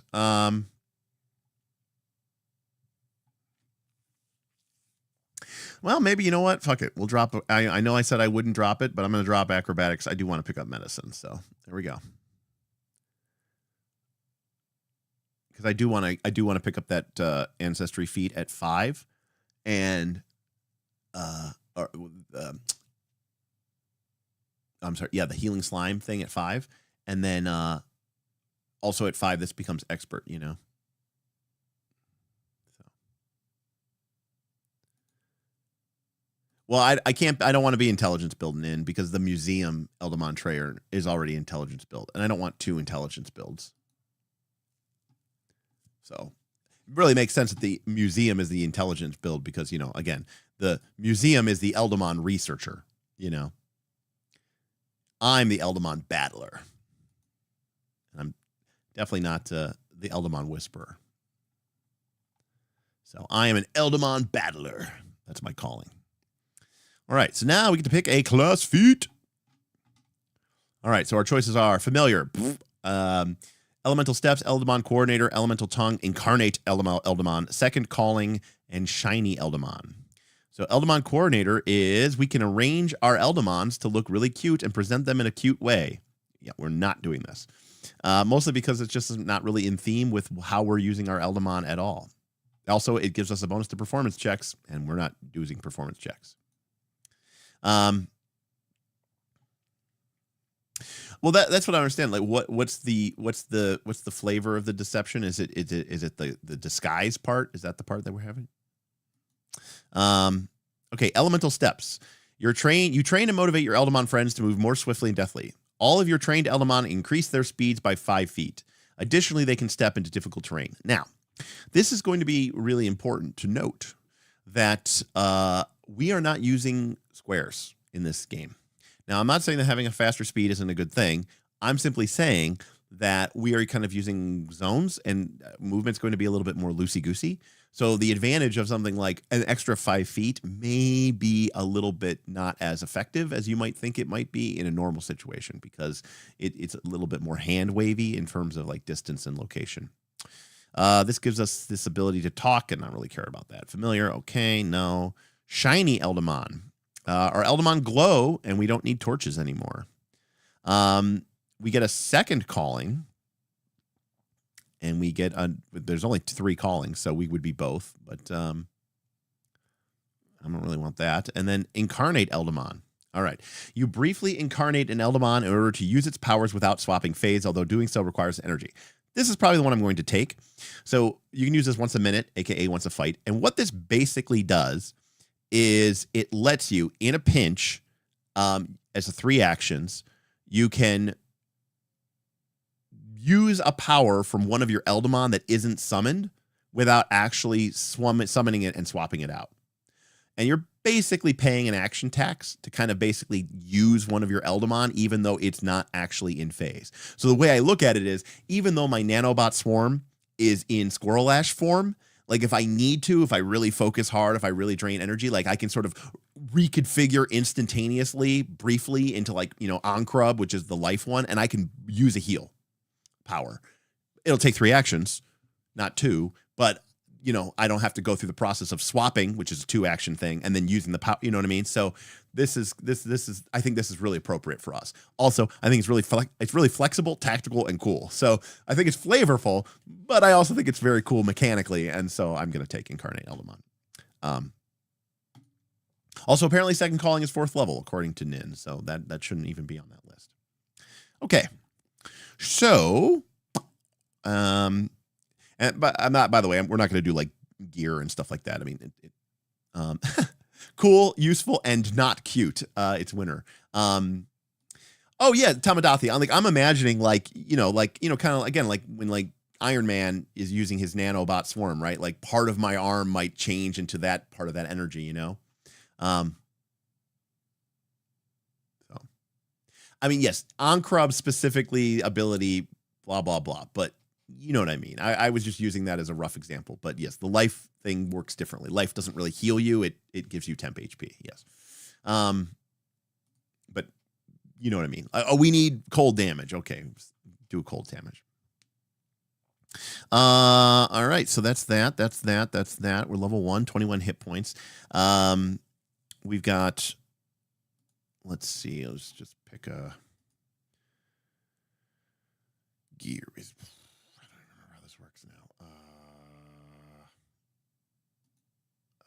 What? How? Defense. Defense. Okay. Change. Okay. Is stud leather light? We can't use stud leather because our strength is 0. I'm actually wearing like some sort of like Starfinder armor. I don't remember what it is, but we are in leather armor, basically. Yeah. Okay. All right. So AC 17. It's not great, but it's okay. Oh, I should also note that as a Eldamon battler, we get Elemental Shield as a power. So we can call forth our element to form a shield which floats above you or in your hand for increased protection. Basically, we have a built-in light shield. We also get the Elemental Shield based on our element. If you use Elemental Shield again while your shield is still active, a previous one ends and a new one appears. So we do have that. In terms of the Elemental Shield benefit, it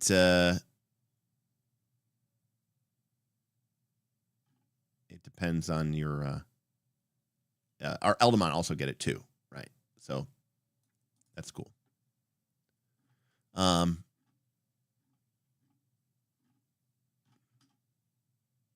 Eldamon can sort of raise shield. Obvious is the android soldier for my group.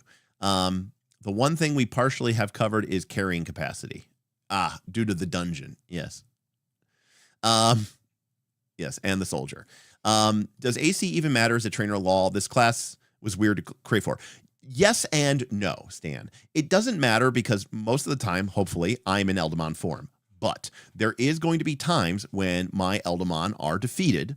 And when my Eldamon are defeated, I phase back in. And until I can phase in a new Eldamon, I'm kind of, at the mercy of attacks. And so while I don't need to I'm not like going into the front line or anything like that. I'm not going to be like super exposed.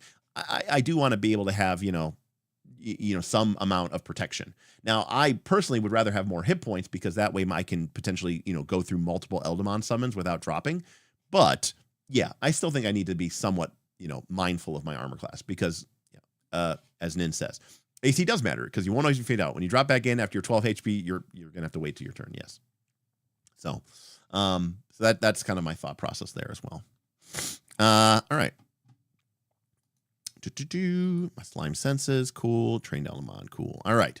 So we've got our feats. We've got our ancestry feat. We've got our incarnate Eldamon feat for our class feat. Our heritage is fractal slime. Our skills are deception, diplomacy, medicine, stealth, and thievery. So we definitely kind of have like a kind of a roguey feel to us as well. We are a battler, and now we have to do the real work, the real hard work, which is picking our 3 Eldamon companions. Now, as I said before, my role in the party, or at least as I see my role, is to be sort of a frontliner or a DPSer, do damage. So, we definitely want to focus on some Eldamon types that we know are going to do damage. So, just because, I think it's awesome and it's like my favorite and it's simple and it just does a shitload of damage, we are going to start. Now, the Eldamon in the book, there are many Eldamon entries, but most of them are uncommon and rare. So only one, I think, in the book per elemental type is actually common. So, like, for example, if you want an air Eldamon, you're going to have to go with Terrapoof because Terrapoof is common. If we wanted to go with Larvapore is uncommon, so you can't find it. So in other words, some of our options here are limited. But basically, we can go with, if we want air, we can go with Terrapoof. And if we want, and so there's a bunch of air Eldamon. Like there's the cool owl guy. Like I'd much rather have the owl Eldamon than the bat Eldamon. But you can't start with that one. So, or this one, cool, this paper dragonfly Eldamon. That's pretty sweet. But we have to have Shadapi, the darkness possum, if we want to go for dark. So that's the common type. So we got to pick from the common types. So going back to our energy, our elemental grid, we have to decide which powers we want. These are the Eldamon. I'm in the Eldamon entries, not the power entries. Okay, so we're going to start with fire, which is, again, super high offense and almost nothing else. So we're starting off then with the Squirrel Lash line. So this is Squirrel Lash. By the way, most fire Eldamon already shed off light like a torch, so we're good there. So Squirrel Lash, as we can see, has good wisdom, good dexterity. It has 6 HP, not the best, not the worst. It has low light vision, reasonably okay speed. Has a tail, and does a little bit of damage. And then they get powers. Now, these are recommended. You can choose your own, but these are just like the ones I think that are recommended. But the Squirrel Lash has this special elemental ability called Spreading Flames. Your fire powers spread mischievously beyond their normal area. When you use a fire power that has an area of effect, choose one square adjacent to the area to also be included into the area. So if we do a cone, we can pick one additional square in the cone. Now, I think this is going to be really sick because we're not using a grid, we're using a zone. So I'll basically be able to say like, hey, Smith, how many can I get in my cone? And he'll be like, 2 or, 3. And I'll be like, cool. Hey, I use my spreading flame ability. Can I get one more? And he'll be like, yeah, sure. So I basically see this as me being able to like get one more target than I would otherwise be able to get to target a lot of the times. Yeah, so this is Squirrel Lash in his battle form. So that's Squirrel Ash in his pet form. This is, oh, I'm sorry, that's his evolved form. So that's Squirrel Ash. That's what he looks like as a pet. You'll basically never see him like that with me. When I summon him, when I turn into him, basically he'll be Squirrel Ember, and that's his battle form. And eventually you can evolve him into Squirrel Lava, at which point he is 10 feet long and weighs 700 pounds. So pretty sick. So we've got Squirrel. We got Squirrel Ember here. Is going to be our first Eldamon. So we're going to pick the Squirrel Ash line. All right, so here is Squirrel Ash. Now, the problem, as I see it, is... So Squirrel Ash gets 4 hit points per level, plus con, so 6 hit points per level. Its base hit points from its ancestry is 6, so that's 12. However, this is not including our Battler bonus. And our Battler bonus gives us...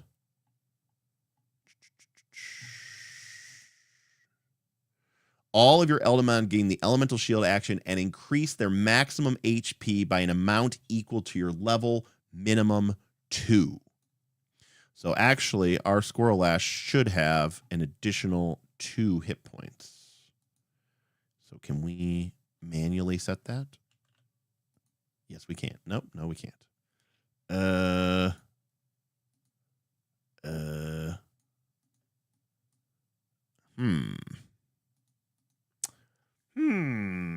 How do we change this?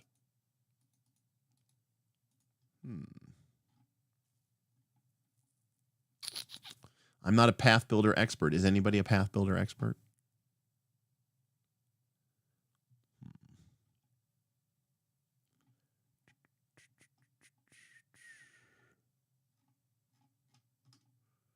Add custom buff. Create. Add effect. Sure.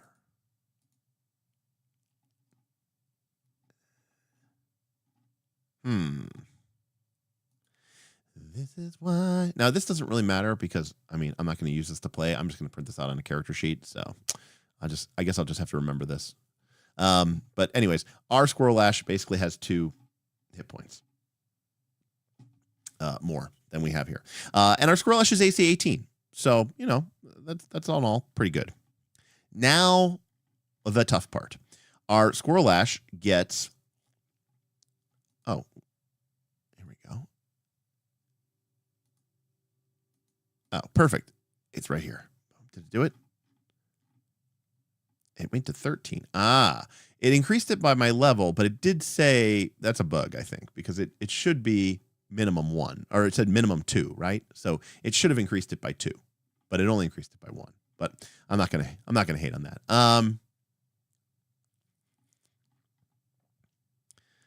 All right. So we've got our Eldamon Battler, and now we have to pick our firepower. Okay. So we get 2 active powers, and we get 1 reactive power, and then we get 1 refresh power. Now, for those of you who do not know Eldamon, this is a quick introduction to how Eldamon powers work. The way Eldamon powers work is Squirrel Ash here uses the fire powers. There are 3 types of powers. There are active powers, reactive powers, and refresh powers. Now, reactive powers, every Eldamon starts with 1, or every power gets 1 reactive power, which is quite frankly a reaction. And the way powers work, they're like magical abilities, but once you use them, they become inactive. You can't use them again. So if we were to take the Retributive Burn ability, if we use that, then if this triggers again, we wouldn't get to use it. However, when you use your refresh power, all of your other powers refresh, and you can use them again. So the tactical element of this is using your powers in such a way that you're, hopefully getting good value out of them before you're basically required to refresh your powers. Now, we have to have a refresh power, and at level 1, our first refresh power is called Devour Flames. So what happens is we open our mouth, we draw in nearby flames, refreshing our firepower as the flames swirl in around us. Every foe within 30 feet of us that is currently suffering from ongoing persistent fire damage immediately takes that persistent fire damage again, even though it's not their turn. And then they make the normal check to remove the persistent fire damage. So it's like we get to hit them with an extra application of persistent fire damage. Then every other creature, by the way, that's just for our foes, every other creature within 30 feet of us, that would be like our allies, suffering from persistent fire damage, takes no damage and immediately gets to make a flat check to remove the fire damage, persistent fire damage. And the DC, instead of being 15, is only 10 because it's especially effective assistance. So what is this thematically doing? Our character is sort of sucking in the flames. And from our allies, we're like helping them put it out. And from the enemies, it's almost like we're stoking the flames. And that's what's sort of regenerating our fire powers so that we can use them all again. So what does this mean from a meta perspective? It means that myself and my party, quite frankly, are really incentivized to light people on fire. Because if we can get everybody lit on fire, then I can devour flames and boom, hit everybody with another application of the persistent fire damage, which is pretty sweet. And if our allies are on fire, we can also basically get a free attempt to basically put them out. And with especially effective assistance, which lowers that flat check from 15, I think, down to 10. You have to spot check me on the rules there, but I think especially effective assistance is 10. So we don't get a choice. We have to take a refresh power. So our first refresh, or our first power, is going to be Devour Flames. Now, we also get a... Oh, that is true too, Boothby. Lighting people on fire seems a lot easier with Starfinder stuff added to the mix. This is true because even in the core rulebook, like for example, the arc rifle does lightning damage. I think the laser rifle does fire damage. So yeah, that might be actually a good point as well. We also get a reactive power that we have to pick right here. There's a couple choices. So we have to pick which one that we want to use. Well, I mean, we only get one because there's 3 powers, but we get the level 1 one. So we get Retributive Burn. A creature adjacent to us hits us with an attack, or a creature hits us with a melee unarmed attack. When an enemy dares to strike you, you set them ablaze. They immediately take persistent fire damage equal to your level +1 with a basic reflex save. So, they just catch on fire, basically.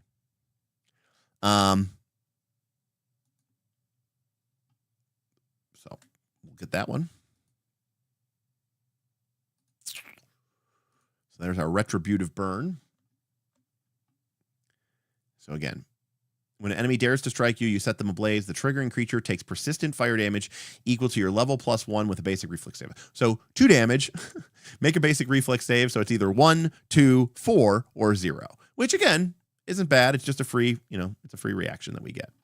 But once we use that reaction, that power is no longer, quote unquote, available to us. Now we get to have to pick a active power. So we're going to take our Fan of Flames. So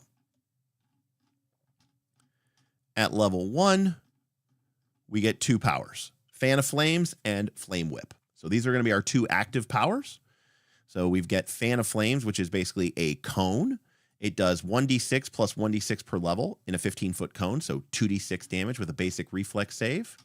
And if any creatures in the cone are taking persistent fire damage, they spread that persistent fire damage to all other creatures in the cone that are further away from them. So basically you keep spreading and spreading and spreading and spreading. And Flame Whip lights people on fire and does persistent fire damage to them. So these are going to be our 2 main, this is going to be our DPS. And you can start to kind of see the rotation that we're going to try to do, right? We're going to try to light them on fire with we're going to try to light them on fire with, there we go, with Flame Whip. And then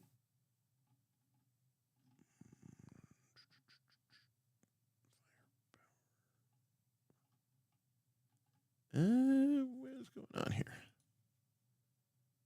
Yes. Yes. I feel like this should be giving us an additional power. Oh, there it is. Okay. Yeah. So we have Fan of Flames. What is going on? We should have 2. Right? Shouldn't we have 2? Am I crazy?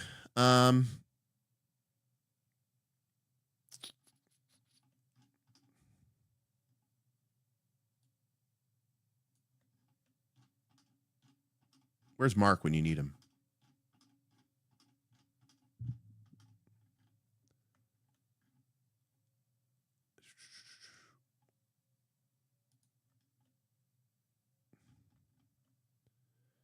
Where is Mark when you need him?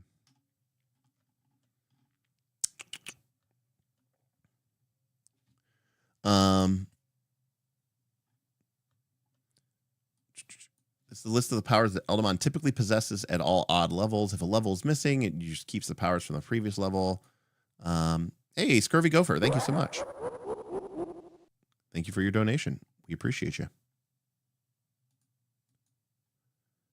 Yeah, Squirrelash should have Fan of Flames, Flame Whip, Retributive Burn, and Devour Flames. Huh. I don't know why that's not...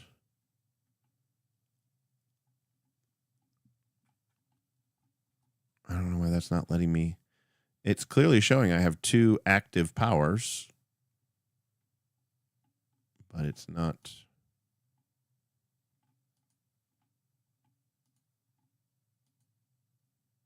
Huh.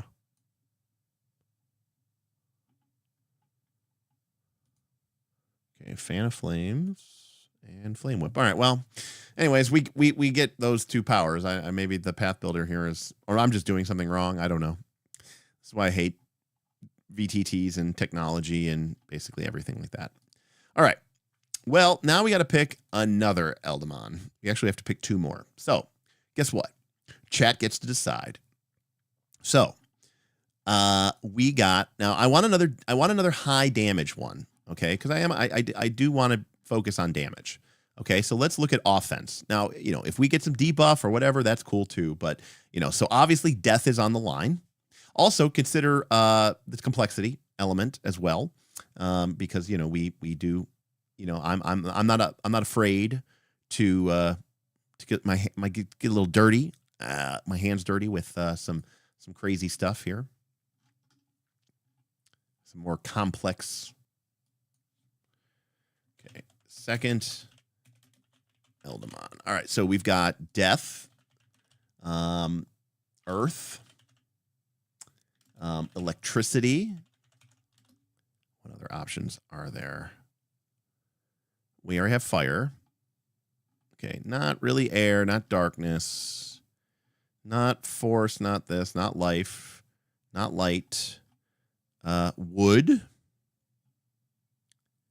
Yeah, wood. Okay, so that's another one that's offense level 4. So anything 4 or higher, right, is on the chopping block, or, you know, is a possibility. So, reset poll. All right, the poll is up. Remember, type 1, 2, 3, or 4 in chat to vote. So the Death Eldamon that we would be getting is Morpup, the Death Dog Eldamon. The Earth is Kitopaz, the Crystal Earth Cat. The Death, or we did the Death, we did the Earth. Electricity is it Tarwhortle? Tarwhortle, the Turtle Eldamon. And then wood is it Arbush? No, that's the rare one. There it is. Lotus Snake, the Snake Eldamon. So get your options in. Now, as you think about your votes, so we can also kind of think about what else these elemental powers are going to give us as options. So if we go with Death, we're going to get a lot of offense and even more debuffing. If we go with Earth, we're going to get offense and defense, which is kind of an interesting paradigm. Because remember, Fire is just all in on offense. If we go with Electricity, we kind of get a little bit of everything, but not super strong in any one thing. And Wood is going to give us a lot of control and offense. Ooh, it's tied neck and neck, Electricity and Wood. I'm going to let a couple more people vote, and then that's going to decide. That'll be the decision.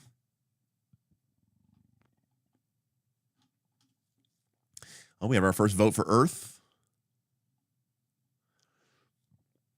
Oh, Bruno's voting for, is taking it over. Oh, Spider Matt has voted for. It looks like Wood is going to take it over. All right, Lotus Snack it is.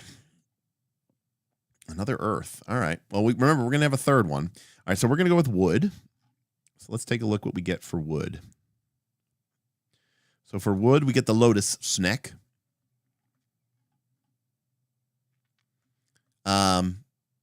So Lotus Snack, also moderate on HP, good dex, okay con, 25 feet, sort of crappy attack, weakness to acid, air, cold, fire, and poison. Nin says, Wood has a fair bit of like tracking on the map because you sow squares with seeds. It might be hard to handle if you don't have squares. Yeah, we'll figure it out, Nin. We'll figure it out. Power of 3. When you harvest wood elemental energy, you bring down your wrath on your foes threefold. When you harvest with a damaging power, you gain a +2 status bonus to powers damage against creatures with a harvested plant in their square.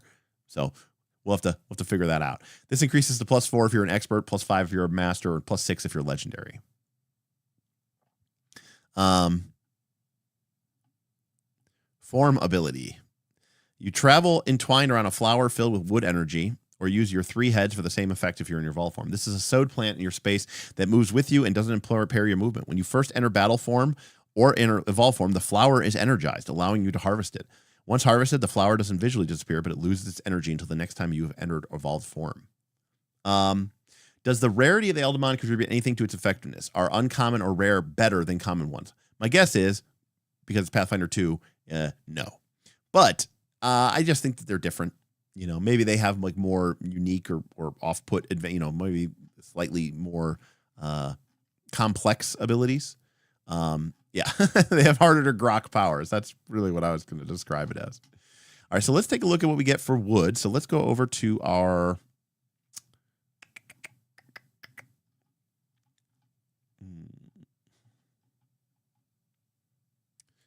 thing here, Path Builder. Okay, so our next one is going to be Lotus Snack. And again, we are an Eldamon battler. So we're going to get a darkness refresh power. Well, I don't think that's right. It looks like this one is looks like this one's a little off.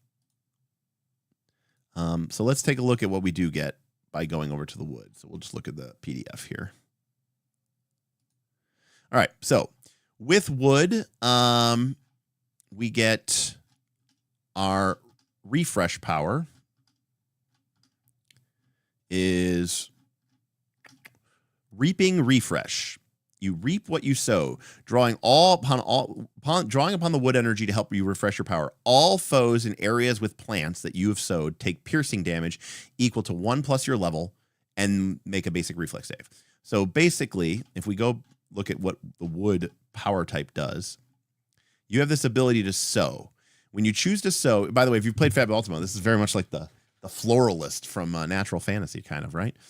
Whenever we choose to sow, we basically make plants sprout up in a location or within the area of the plant, and they're difficult terrain. Area of effect, fire or ice damages the plants. Otherwise, it has no additional effect. However, you can also harvest. You can only choose to harvest in an area in which you've already sown plants or in an area that has thick enough natural vegetation to cause difficult terrain. You can't use plants sown by other abilities or spells. If you harvest plants sown from your wood powers, they vanish. And if you don't harvest it, they vanish. If you harvest from natural vegetation, you can't harvest again from 24 hours. Okay. So basically, you're going to like set them up, knock them down. So for example, if we look at our core power set here, we have Piercing Branch, 2 actions. We extend a branch from our body or nearby plant like a stake and impale our foe. Make a melee power attack roll against a foe within reach. Deal 2d8 piercing damage plus a d8 piercing damage for every level that we have. So level 1, 3d8 piercing. Then we can choose to sow or harvest. If we sow, then we basically create plants in their square or in a square next to them. Or if we harvest, that means they're already in a square that we've planted plants or that they're just from natural vegetation. You harvest a space within 30 feet into the branch you use to make the attack. You make the melee attack against a foe in the harvested space or adjacent to the harvested space instead of within your reach.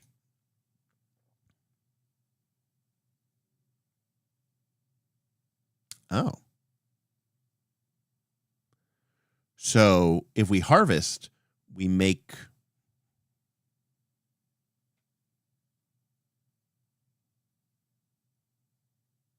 Do we make an additional attack, or do we make one attack just with no melee requirement?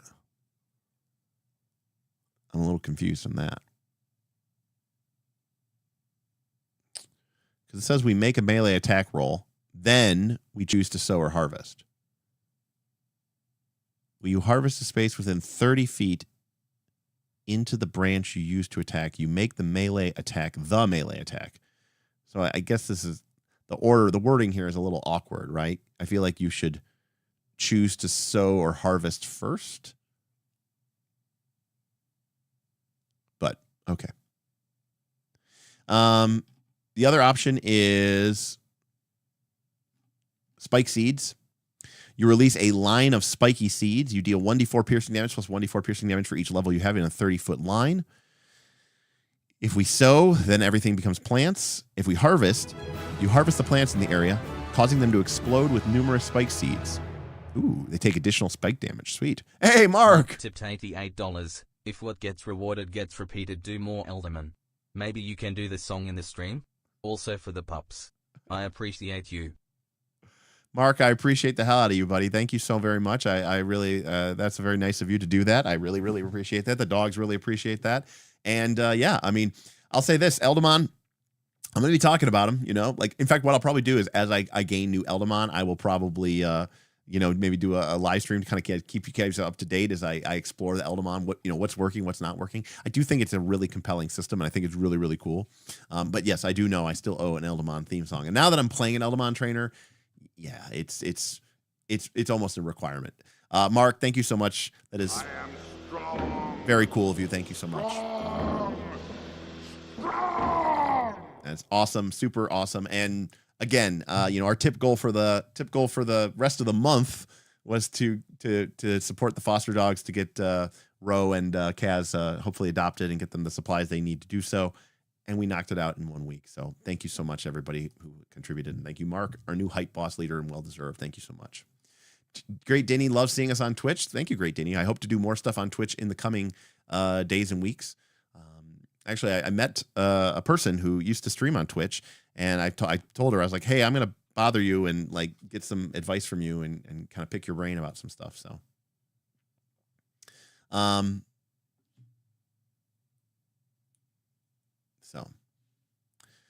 all right. So very cool tactical stuff from wood, a lot of damage. And then, of course, remember, we're also sowing, which means we're making a lot of difficult terrain. And that could potentially be a really cool way. That's why it's controlling, right? We can kind of make it difficult for the enemies to maneuver and move. And that's pretty cool. And then our reaction power that we get, we all start with a reaction power, is Retributive Sow. If an enemy hits us with an attack in melee or range, we seize our connection and throw seeds at them. And we sow, meaning we make difficult terrain vegetation in their space and all spaces adjacent to them. And that's, by the way, if it's a melee attack or range, and it doesn't seem to have any range. So, like, even if they hit us from 120 feet away, we can surround them with vegetation and difficult terrain. So That's pretty cool. All right. Now, final option, final Eldamon, final choice is going to be something different. I want something different. So I don't want another damaging one. So I want something that's more defensive, controlling, debuffing. And right now we've got fire, which is low complexity, wood, which is high complexity. So we're pretty balanced there. We can kind of go wherever we want. I don't really want to deal with mind. I will say I'm sort of partial to the life, because I just think it's really cool there. But let's do a poll and let's go with let's see what we got. By the way, you know what's brutal too is like if I'm wood and I'm creating all this difficult terrain and Kaz is cold and he's lowering people's movement rates. Oh, can you imagine the brutalness of that? Like imagine your speed is 25 and then Kaz has hit you with a couple of frozen stacks. So now your speed's down to 15. And then imagine that I'm in wood form and I'm just filling the whole battlefield with difficult terrain. And now you've got 15-foot movement and every square takes 10 feet of movement. Brutal. And a single diagonal takes 15, takes your whole move. Brutal. All right. All right. So final Eldamon. All right. Let's see. I'm not opposed to air. I'm not opposed to darkness. I'm going to skip death and earth because we had an opportunity for that, and I just don't want another like super defensive one. Skip electricity. Let's go force, ice, life, light, and water. And I'm skipping mine just because fuck it. All right. So big poll, a lot of options.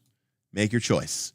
What is Derek's final Eldamon? Is it going to be air with powers of debuffing, defense, and offense? Darkness, a mixture of all four.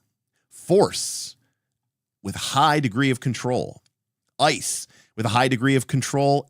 Actually, ice and force seem kind of similar, although ice has a little bit more defensiveness. Life, which is obviously a more defensive and controlling ability. Light, which is a balance of defense, debuffing, and offense. Or is it going to be water, which is, again, a kind of a mixture of all four? This is a tough one. Now, remember, we already have two fairly damaging ones in fire and wood. Fire just does straight up damage. Wood basically does damage too, but we can use sowing in order to sort of clog up the battlefield, make it harder for them to, to sort of, get it out of the place. Life is overwhelming right now. 4 votes. So get your votes in. This is the final thing we're doing for this for the live stream. So, although Mark did vote very nice, so maybe we'll do we do have to do the Dead Ales Wives Watchtower viewing party at the end here. That's true. Water could also push them away, which is also really good with ice. Very true. Could be useful for Totem Tactical Unicorn. Yes. I agree. We'll see. This was I was a concern of mine, Beowulf, but you know what? We used AoEs when we played Theater of the Mind in 5e, so I think it'll work out. All right, Force and Life are really close here, neck and neck. Ooh, Life is taking a lead. I'm gonna let it go for 30 more seconds. So get your votes in. When the Horizon Thunder Sphere stops, that's when the voting will end. Life does find a way. Here we go. Horizon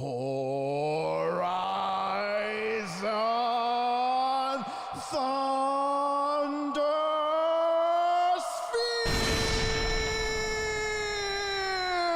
All right, with the final vote from Kyle, we are at 6 votes for Life, and so we are going to get our Life on. And Onkrub. Where's Onkrub? There he is. Onkrub. The Life Scarab Eldamon is in effect. Now, what's really cool about Onkrub Also, this is a game changer for us. Not, I mean, it's not really a game changer, but it's a game changer for us because Ankrub has a con of +3 and a base ancestry hit points of 8. So while our other Eldamon had like 12 hit points, Ankrub is going to have 4 + 3, 7, plus our Eldamon bonus, 2, 9, plus 8, 17. So Ankrub is going to be a pretty, beefy tank. He's going to have a lot of hit points. In addition, he or it will have the ability to use the life powers. And if you're not familiar with the life powers, they are really, really, really, really cool. The way that the life powers work is it uses temporary HP instead of actual healing. And you basically, it kind of works like a discipline priest from WoW is the way I would describe it. It's like a power word shield build from WoW. But you basically can stack up these motes of energy onto your allies, and then you track how much damage they take. But it's a very, very, very cool, interesting way of healing. It's much more engaging and active than just casting heal spell. Don't get me wrong, casting heal spell is still broken and very powerful. I just find this to be much, much, much, much more interesting. So for example, instead of healing, they have life buffer. You send out a powerful surge of vital essence into a creature within 30 feet. If they're a living creature, they gain 1d10 temporary hit points plus an additional d10 temporary hit points for each level you have. So you kind of like heal them in advance, right? So you have to be a little bit more smart about them, and you build up these like absorbative shields around them rather than just being like, yeah, I'll just heal you for max damage or whatever. And again, one of the things that we talked about, we did cover this power set in detail on one of our streams, is that like you eventually can really put massive, huge life shields around your allies. And Mark, very, very smart. This is one of my favorite ones here. Is like if you were to put a massive life bubble around one of your allies, right? Like let's say you're level 10. And for whatever reason, let's say you're still using this basic level 1 life buffer, okay? You're going to be dropping an 11d10 temporary HP bubble onto one of your allies, right? So that's what is that? 1150 55 no. 1155. It's like 61 or 62 temporary HP that you're giving them with this life buffer. 62 temporary HP at level 10 or 11, at level 10. That's pretty good. So, again, I know a lot of people think this is cheating, but I don't think it is. I mean, enemies understand what is happening in the combat. I mean, that's what makes tactical combat interesting, is people making informed decisions. So your enemies may be very tempted to not target that ally because they have 62 temporary hit points. They're gonna have to spend multiple attacks just to get through the temporary hit points. Like, why would we attack the guy who is surrounded in this massive life bubble? Well, it's because you have vital collapse, which is if the enemy chooses to leave that life bubble alone, you can collapse it into an explosion. You choose yourself or an ally within 60 feet, and they must have temporary HP from one of our life powers, say the 65 HP temporary HP we just gave them.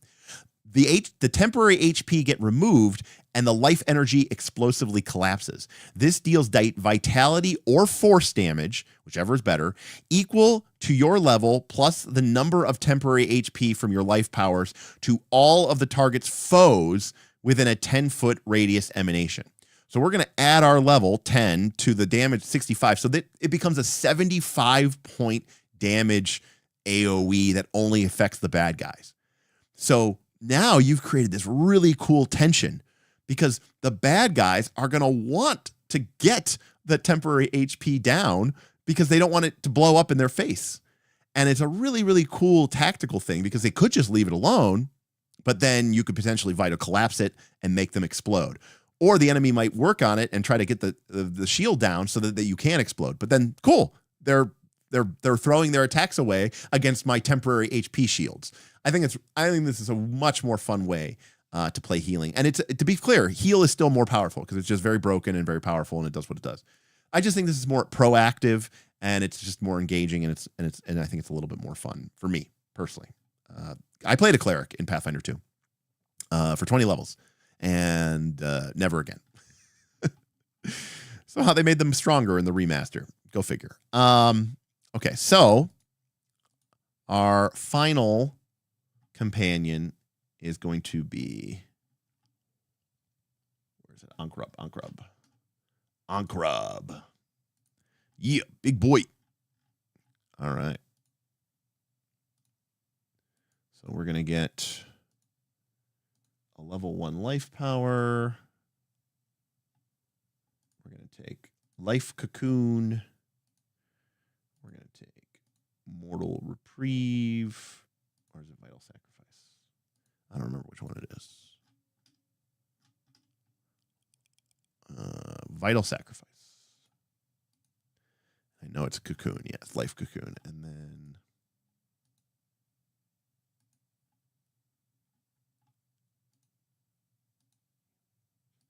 very sweet. All right. So that is basically our character. We are a summoner. Oh, by the way, look at that. look at those saves. 666.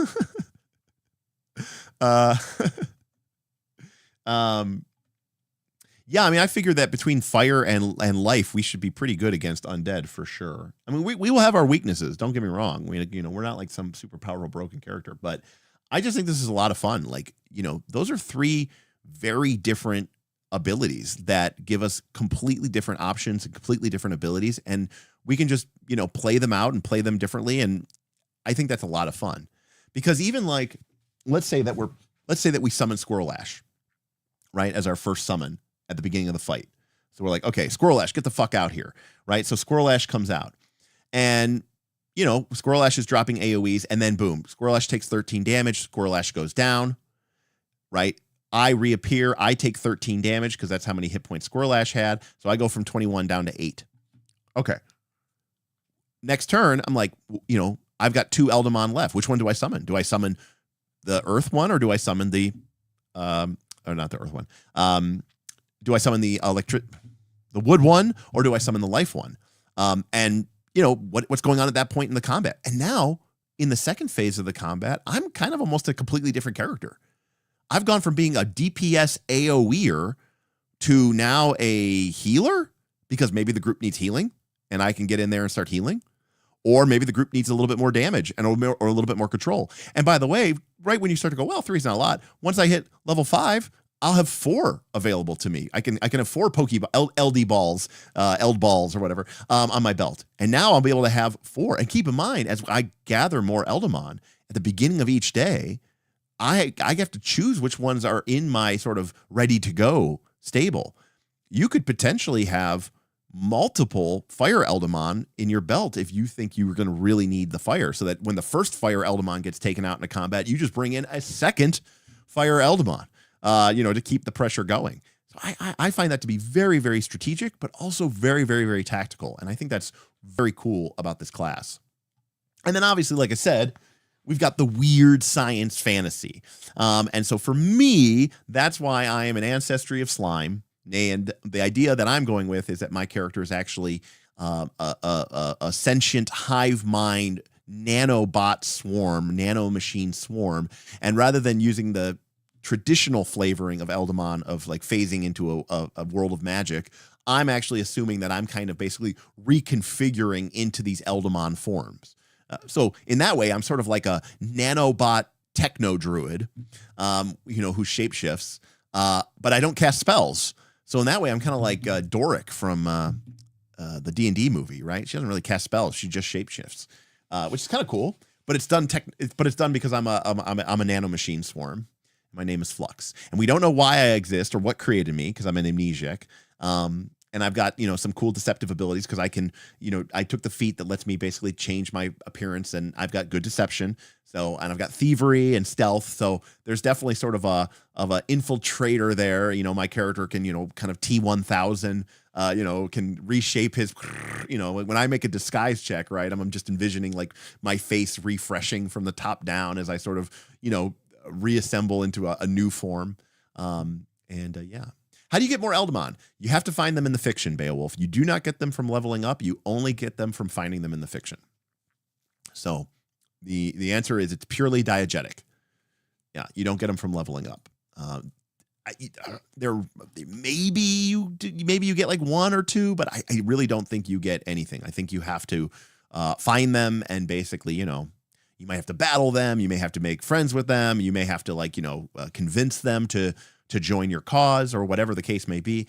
But it is diegetic. You do have to just sort of go from that.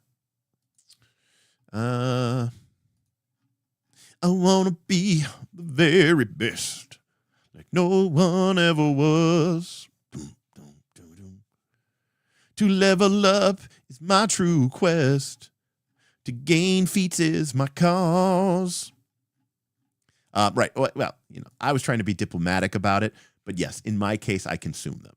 Listen. Details.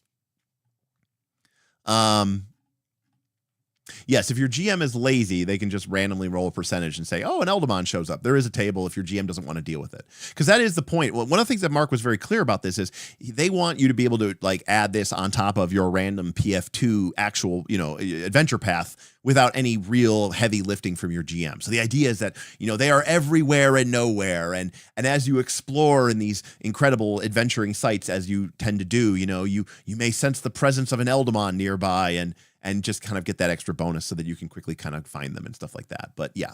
And Tama is saying, if you completely want to skip the role playing and all of that other nonsense, you can just say you get one when you level up and then you retroactively describe when you found them. So it's almost like a flashback if you really want to be super lazy and not do that, So yeah, I mean, the game gives you a bunch of cool options and a bunch of cool choices, which I'm a fan of. And I'm really looking forward to battling with these guys and seeing what they can do. Very cool. So let's see. We almost have a balanced build. We have because a balanced build would be an Oncrub, a Squirrel Lash, and a Terrapoof.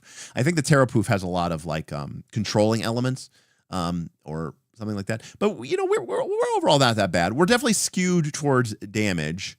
I don't think we have any debuffing. I think that's what we're missing. We have control and we have buffing and we have damage, but I don't think we have debuffing. I think that's the one thing we're missing, debuffing. So hopefully Kaz has taken some debuffing elements and that would be good. Or if not, maybe those are the Eldamon that we really have to kind of figure out and find first. Yeah. Very cool. And what's nice about it too is you grow into that complexity very slowly and very organically. Like if you were just to suddenly have, 10 Eldamon, I mean, I'm me, so I can handle it. But I do think that even this starting character having 3 different Eldamon with 3 different sets of abilities, basically 3 different character sheets, is kind of a lot. Now, I'm down for it. Like, I want a complex character when I'm playing Pathfinder 2. That's kind of why I'm playing Pathfinder 2. But if I have a critique to make, which is that there may be an assumption made or a presumption made. Oh, it's Eldamon. It's like Pokemon. This is great for young kids and people who are just getting into the game. That I don't know about. That's where I'm like, oh, maybe you should go check out Animon Story or something like that. Because, I think that the Eldamon system is actually very technically challenging. And I think it's technically robust. And that's cool for me. One of the reasons I play Pathfinder 2 is I like the gamist elements of Pathfinder 2. I'm not playing this game because it has great narrative mechanics. I'm playing this game because it has really good game mechanics, mostly. And, particularly the stuff from Roll for Combat and the stuff coming off of Mark is obviously top notch. So, yeah.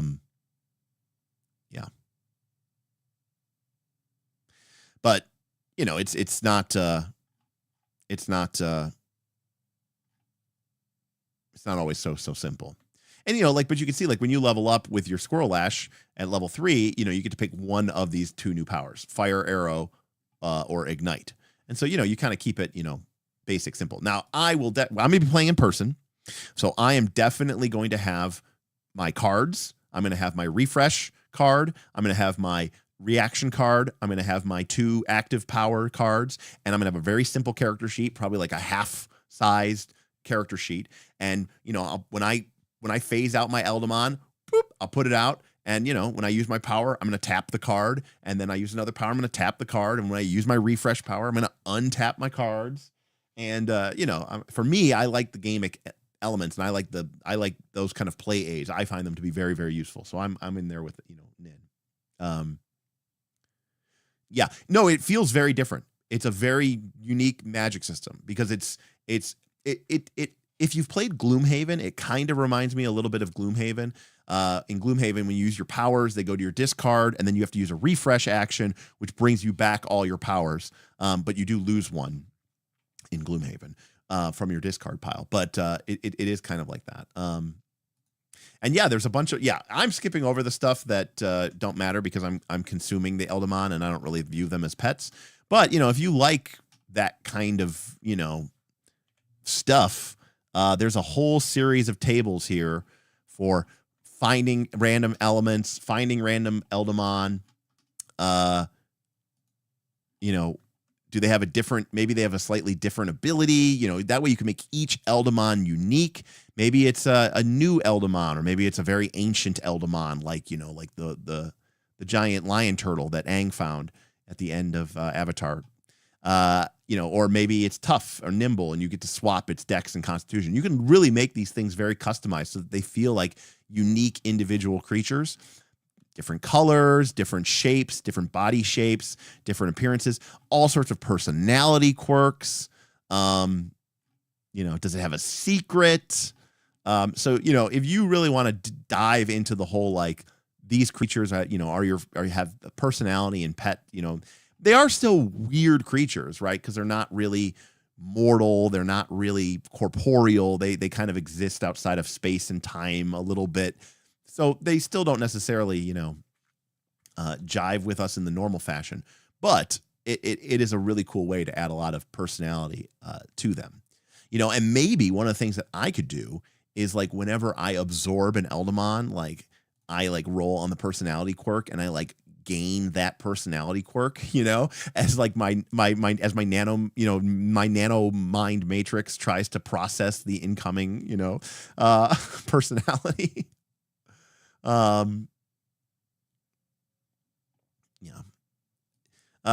Mark was the creator of the PF1 kineticist, so he is good at making complex classes. Absolutely. And that's what I'm saying. This is a complex class. And by the way, if you like these powers, but you don't want to deal with Eldamon, and you don't want to deal with pets, and you don't want to deal with all the summoning, and you don't want to deal with all the different types, that's where the elemental avatar class comes in. The elemental avatar class is you skip Eldamon, and basically you have a power, right? Like, you have the life element, you have the water element, right? Take the water element, you're a waterbender. Right. And you kind of avoid all the summoning stuff and phasing in and phasing out. And you're basically like a bender. You're basically like a kineticist, you know, at that point, you know. And so instead of, like, summoning the Eldamon, you basically kind of fuse with it. Now, theoretically, you're like, oh, Derek, you should take that one instead. Well, no, because I like the idea of me transforming into something else and doing something new. But yeah, I mean, you still use the Eldamon system, but you don't really have to worry about, like, you know, phasing out, phasing in. You get to be you get to be the character, you know, which I think for some people is a big deal. Obviously for me, it is not. So yeah, I don't know. I think I'm excited to play it. And again, you know, I mean, I'm playing with a wild and crazy crew. I'm playing with some of my best friends in the whole world. I mean, Twiggy, I agree with Twiggy. Twiggy says the Eldamon are way cooler. I mean, I get why the elemental avatar is there, but if you're going to play Eldamon, come on, just be the Eldamon trainer. That's cool. So yeah, so we're playing this weird science fantasy world of Doomfall in a sort of post-apocalyptic, weird science fantasy dying Earth game. We're all weird mismatches of strange ancestry, Starfinder 2 equipment, classes, and ancestries. And we have a couple Eldamon trainers. We have a couple people with races from or ancestries from classic creatures, most notably intelligent weapon and dungeon.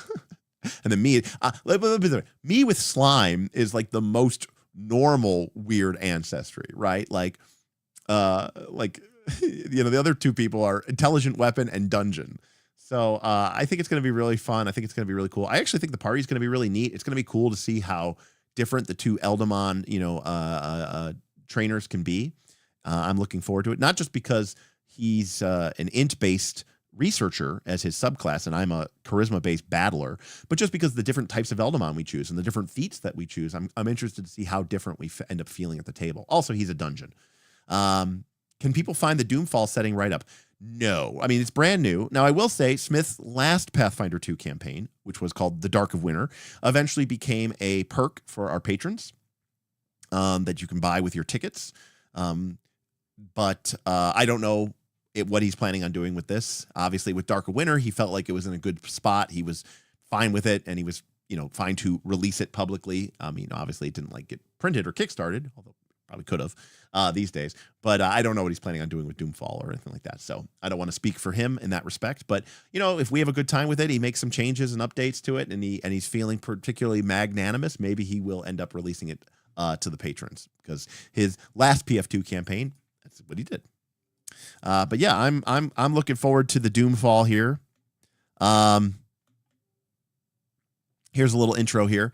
Doomfall, otherwise known as Nuke World, a game given in jest by Tim that will probably stick no matter what fancy over-the-top epic name I conjure, is a Pathfinder 2nd Edition, Starfinder 2nd Edition campaign taking place on an unknown world far, far into its post-apocalyptic future. This campaign also makes considerable use of Roll for Combat's Battlezoo bestiary series. Virtually all books and options are permitted. This campaign focuses on the gonzo adventures of science fantasy heroes, the player characters, exploring a weird, ruined world. Characters are made with a seamless mixture of options between all the source material, complementing magic with useful technology. To the people and heroes of this devastated world, magic and technology are simply tools for the same purpose: survival. Players can create virtually any character they can conceive of, with so many options available and additional variant rules being unlocked through play. The only limit to the adventures and adventurers is that of your imaginations. But it's a Smith campaign, so there's for example, players roll the players are rolling all the dice. We are rolling our armor class is a defense. He's not making a D20 rolls. We're using Sacrifice or Surrender from Fabula Ultima. So yeah, there's some PBTA style aesthetics to it from a fiction first perspective. So it's a Smith game, which is to say that there's hold on a sec. There is a 18-page player doc that got sent out along, which will probably get expanded as the game goes on. So there's always that. Are the games going to be on Patreon for the Doomfall? They will not, Twiggy. And that is because we, as now obviously Bob and Smith aren't as involved with the show as they used to be. But when we did Night to Last Call, we kind of decided that our Friday night game, which is our personal home game, is kind of our sacred space. We will talk about it. We'll share stories about it. But it's nice for us to have a game that isn't televised, that isn't being recorded, that is kind of just for us, And I think that's important so that we don't become burned out on the hobby that we love so much. And the reason why we have this channel is because we love it. And I don't want to feel like everything I ever do for role-playing games is like work. And quite frankly, I've met a lot of content creators at Gen Con and Origins and stuff like that. Where that is the case, where they've basically been the whole thing is just, it's just a job to them now. That's also true, Boothby. We can be very, we can tell very raunchy jokes, and we can, make a lot of, not just raunchy jokes, but inside jokes that wouldn't make sense to anybody else, but, are very funny to us. So that's all very important to us. Some cool art here on the back cover. Some AI stuff there. All right, so before we go, I am going to run, or I'm going to play I'm going to play 2 videos, which are the Dead Alewives Watchtower Club.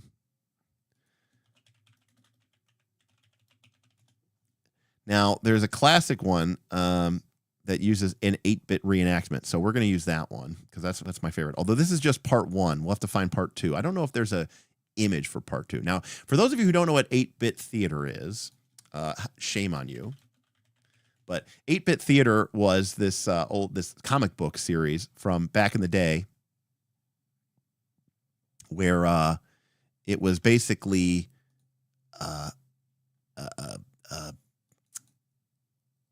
what I'm looking for. It was basically taking character art from. It was basically taking character art. It goes all the way back to 2001 is when this thing first started. But it was taking character art from March 2001. That's the first episode. From Final Fantasy 1. It was taking the character sprites from Final Fantasy 1.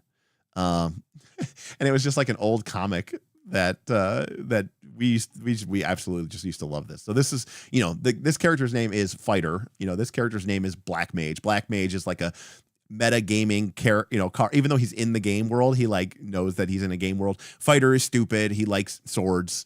A lot of jokes that you may actually know about like from RPG came from this comic. But anyways, at some point in like the early 2000s, somebody decided to take this skit, which I think existed like in the 90s, and they like edited it and put it to the 8-bit characters. Dungeons and we're gonna go with this. I'll get my thing on here.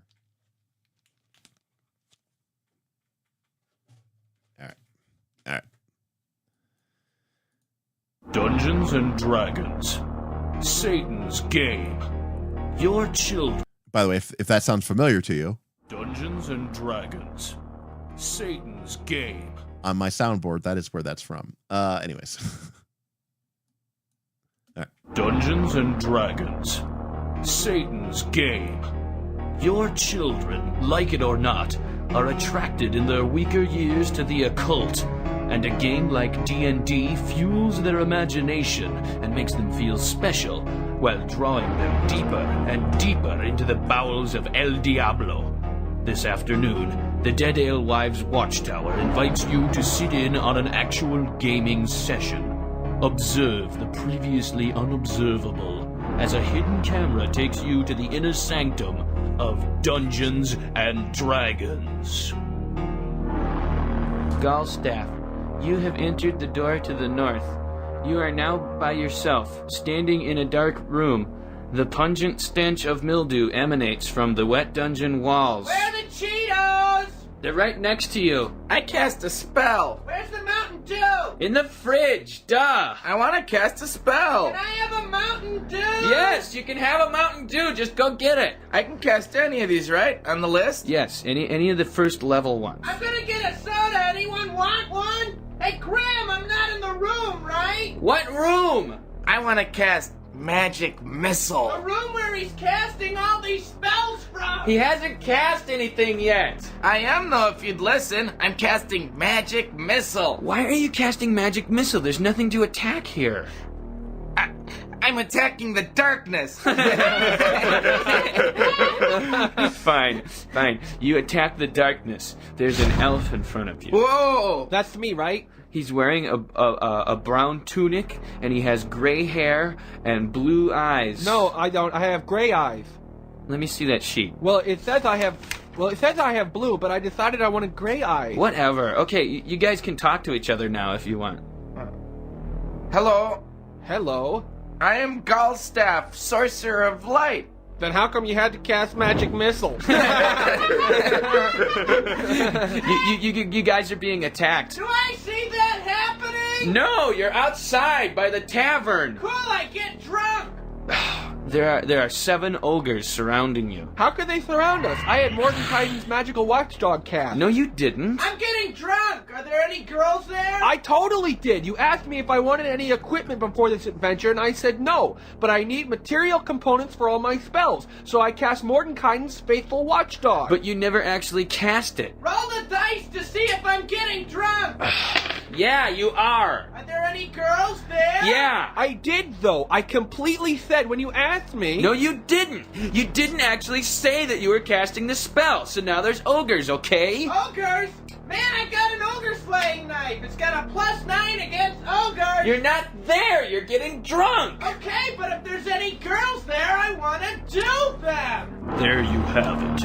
A frightening look into America's most frightening pastime. Remember that it's not your children's fault that they're being drawn into a satanic world of nightmare. It's their gym teacher's fault for making them feel outcast when they couldn't do one single pull-up.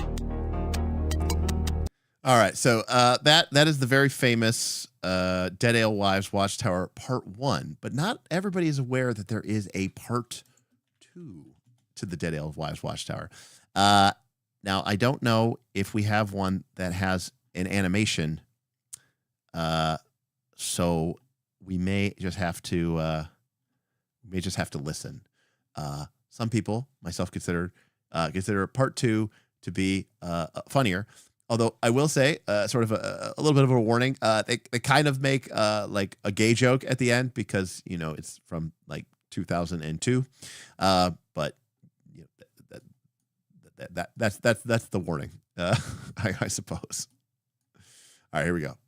Gullstaff, are you sure you've decided to haggle with the blacksmith? Yes, and I'm using my Ring of Charms, which adds a +10 to all convincing rolls. You don't have to remind me. You seem to have convinced the blacksmith to lower the price on the sword. Rock and roll! I use the sword. What do you mean you use it? I swing it around to see if it's magical. What? You can't tell if a sword is magical by swinging it. It's not a lightsaber. Well, whatever. However, I'm supposed to find out if it's magical. It's called a detect magic spell. I didn't want to use that up. Well, say you slept for 6 hours after you cast it. Okay, detect magic. It's not magical. Dude! He said it was a magical sword. He was lying. He said he never tells a lie. He was lying when he said that. Dude! Hey, look who brought the Mountain Dew! Yeah! Right on! Fly by night, the Mountain Dew! Gullstaff, Mountain Dew as you are standing in a dirt road swinging a very unmagical sword, you see the strangest sight. A halfling thief is wandering towards you singing Fly by Night. Nightblade! It's Nightblade the halfling thief, and he's carrying a 12-pack of Mountain Dew. No way! His character is carrying Mountain Dew, too? If I roll a 10 or above, then yes. 11. That right there, by the way, is the guy showing up and then saying his character is carrying a 12-pack of Mountain Dew, and he's like, "What he is?" He's like, and the GM goes, "If I roll a 10 or higher, then he is." And then he rolls an 11, and then everybody starts dying of laughter. That's like peak, that's like peak D&D for me. like that's exactly what a D&D session is about. Like, yes, he does have the Mountain Dew, and now suddenly there's Mountain Dew in your campaign. Anyway, here's your character, Nightblade. Where's Picard, the Elven Ranger? He's coming, and he's bringing his girlfriend. And your point is? Well, she's gonna want to play. Fine. She can play. Anyone can play. We're a Brown Deer High School endorsed activity with membership open to the student body. I don't care if Greg Erdman wants to play if he brings his own dice. If Sarah Doheny wants to play Advanced Dungeons and Dragons with us, she can play Titania. Ooh! Isn't that your character? It's not my character. I'm the DM. Sometimes I have to send non-player characters along with you to provide vital information. Yeah, but it seems like mostly you just end up talking through Titania. Whatever. Now we have a girl to play Titania. Hey guys, what's up? Whoa! Hey, how you doing? Hey, Picard! Hey Sarah, do you know everybody here? I'm in biology with Scott. Gullstaff! He's Nightblade. Jeremy. And Graham. Are you going to play D&D with us? I don't really know the rules. Listen, there aren't any rules. It's a game of the imagination. Oh, okay. This is your character sheet. Your name is Titania. I don't know what any of this stuff means. I'll help you. Okay. Well, it's way after 4 o'clock, so can we get started? Sure. Okay. Sure. Whenever you're ready. Nightblade, you've been chatting with Gulstaff in the village road, and you now see Picard, the elven ranger, approaching. And Titania. No, she's not here. Where am I? Titania, you are in darkness. Is there anything here? You're in darkness. Oh. Well, I turn on the light. Yeah. Thomas Edison appears in front of you and says, "Idiot! I haven't been born yet." I attack him with my sword. What? He's not really there. That's DM magic. What? It's a joke, Sarah. I don't get it. Come on, Graham. You're confusing her. I'm gonna go to the snack machine. Wait, you guys are in the village. Hey, I can still hear you. Let's go to the tavern. Nightblade is wandering off to the tavern. As usual. Nightblade always goes to the tavern. So, am I still in darkness? Maybe you should light a torch. Does anyone have another quarter? I light a torch. Very good. You are in a room, but no more helping. What's in the room? Nothing. I go to the door. There's no door. Graham! The characters were in a certain place at a certain time at the end of the last adventure. I can't put her in a fluffy cloud just because she's your girlfriend. Well, where is she? If you can't remember, then your character can't remember. Well, my character casts a locate person spell. She's on the 5th sublevel of the Queen of Spiders dungeon, remember? Oh, brother. Am I at the tavern yet? Yes. Does anyone have an extra quarter? Because otherwise I gotta get fun yet. Gulstaff, Yes, my friend of steady arrow and ready wit. we have to rescue Titania. I will accompany you if you kill the blacksmith that sold me this sword. Yeah, kill the blacksmith. That sounds fun. Don't kill the blacksmith. That's stupid. So what are we doing it wrong now? He told me to kill the blacksmith. I killed the blacksmith. But your character wouldn't do that. What follows is perhaps the greatest DM moment of all time. What makes you such an expert? The blacksmith turns into a dragon and eats you. What? Right, huh? The Funyuns are stuck in the machine. I'm gonna go home. I'm just in a stupid dark room anyway. Sarah, wait, don't go. Call me later, okay? Okay. What the hell is your problem? What's yours? I don't know what you're talking Yeah, about. right. Don't get mad at me because your girlfriend didn't have a good time. For God's sakes, this is advanced, Mark. Advance this. Shut up. Oh, that's me. And here should be every DM's mantra. If this, remember this. When you ever feeling down and low, you just repeat this to yourself. I'm not worried about my creativity, Mark. I'm the dungeon master. I control worlds, universes. Every potion you drink, I mixed. Every magic item you find, I put it there. Do you remember when you killed that hill giant? I rolled a 20, double damage. You rolled a 19, Mark. I fudged it. That giant would have killed you, man. But I admired your spark. You wanted it so badly, so I helped. Because I wanted to. And I help people when I want to. And right now, you're roasting in the hot belly of a platinum dragon. So why don't you ask yourself where your priorities lie? Are we still playing? Yeah. In that case, Gulstaff casts a friendship spell on both of you. Friendship? What kind of gayness is that? Shut up, Nightgate. I'm not gay. I was in the tavern with wenches. Yeah, male gay wenches. Like you. You guys, shut up! Titania is here. Titania? She says what? How did you get out of the dungeons? I turned my bag of holding inside out, wrapped it around me, and walked through the dungeon walls. You can do that? It's all in the dice. Well, let's go on an adventure. Shouldn't you get Sarah? No. You play Titania. Titania gives you a crystal. She says, anytime you need me, you can use this. You guys being funny? Ew. Oh, that brings back some memories there. I will say a lot of those quotes basically were like, part of our lexicon for, I don't know, 10 plus years, 20 plus years, they like, that's DM magic. I attack the darkness. I'm a dungeon master. I control worlds, universes. Every potion you drink, mixed. Every magic item you found, I put it there. that is truly the greatest game. And if you ever played D&D before at any point in time, and you're you were a dorky young man at some point, I mean, probably girls too, but in the late 90s, it was usually a bunch of us dorky guys sitting around somebody's basement or something. That's pretty much what D&D was like. Good times. So that is the Dead Ale Wives Watchtower. Yes, now we've graduated to dorky old man. You know what, though? Whether you're a dorky guy or a dorky girl, we should, for the most part, be very proud of ourselves, because you know what? We did it. Most of us, most of us grew up, and some people even managed to get married and, start families and have productive careers. Now, of course, I didn't get married. I don't have children. I didn't start a family, and I don't have a career anymore. So just remember, you could be me and be a complete and total loser, but instead you're you, and that's special. You are winning life. I am roasting in the fiery belly of a platinum dragon, and I need to ask myself where my priorities lie.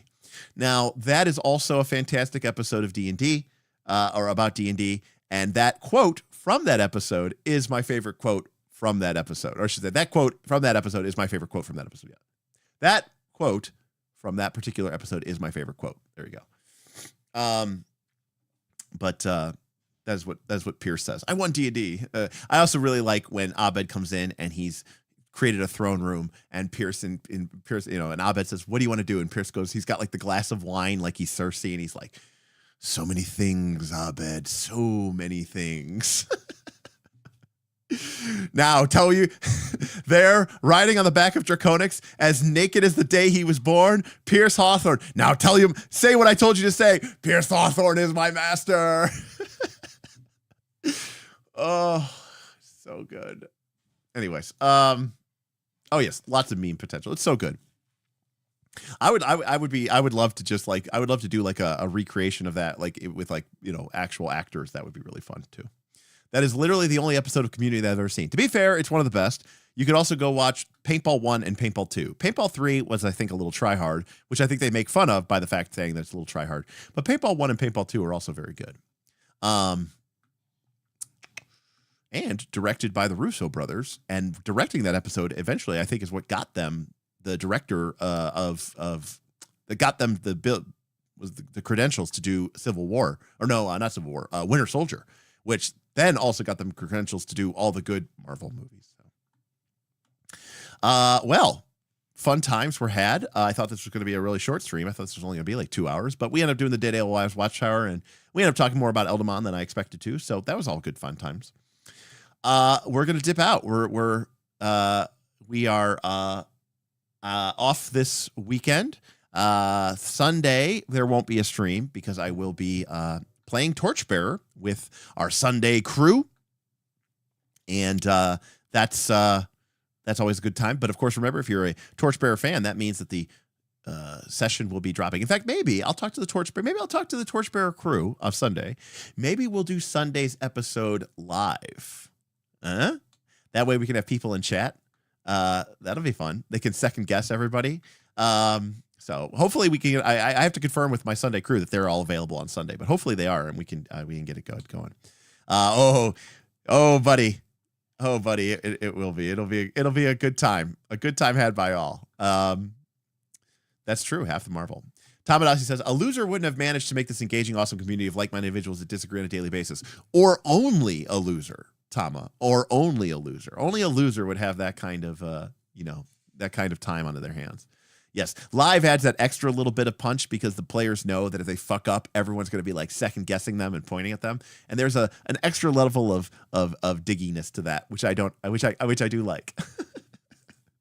Plus, if we do it live and we get enough people, instead of the players voting for who the MVP is and who the team worker is, we can have the chat vote for who the MVP and who the team worker is and award persona points based off of chat's votes and fiat rather than the players doing it. And that also has an appeal to me as well. So we'll see what they can put up or shut up. I mean, we are entering into the back half of our Torchbearer campaign, so we're going to probably be running that down. going to be DMing Outgun Adventures on Sunday, but we'll probably catch the VOD, have fun. It's not here. I just picked that up at PAX. I just picked that up from their booth from Free League. I think Free League was selling it, which was great. Mr. Stephen Glicker and the Roll for Combat, who of course has connections and friends with everybody, kind of hooked me up, and the Free League people were nice and gave me a nice little discount. And I picked up Outgun Adventure. I picked up the Dragonbane box set. I picked up the new One Ring 2nd edition book, The Realm of the Three. I picked up the Cloth Moria map, and I picked up the Cloth Misty Veil map from the Dragonbane box set. So, and like it was like all of it was like $100 or something with the discount. So sometimes it's good to have friends in high places. All right. Well, any final thoughts, comments before we dip out? Any fun little anecdotes or stories? I'm not going to see you guys, till next week. So, I mean, we might go live Sunday, but I'm going to be obviously focused on running the game, not really on chat. So speak now or forever hold your peace. I'm excited to play this Flux guy. I want to see how this goes. I'm really, well, obviously these stats look really crazy because I don't have an 18, but I have 3 16s because not only did I not purposely not choose to take an 18, but I also have that Amnesiac, which gives you 3 bonuses for your background. So like this is a very weird stat line. I'm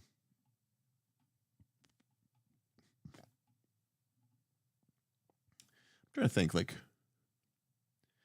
18 would be a really good AC, right? So 17 is not bad.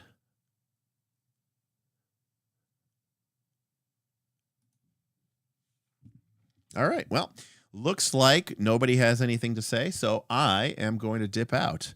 All right. Well, thank you everybody for hanging out with us tonight. Thank you in particular to our folks who came out tonight and support us. Ikamos, Mad Bunny Artist. I thank you so much for those supports. I really appreciate it.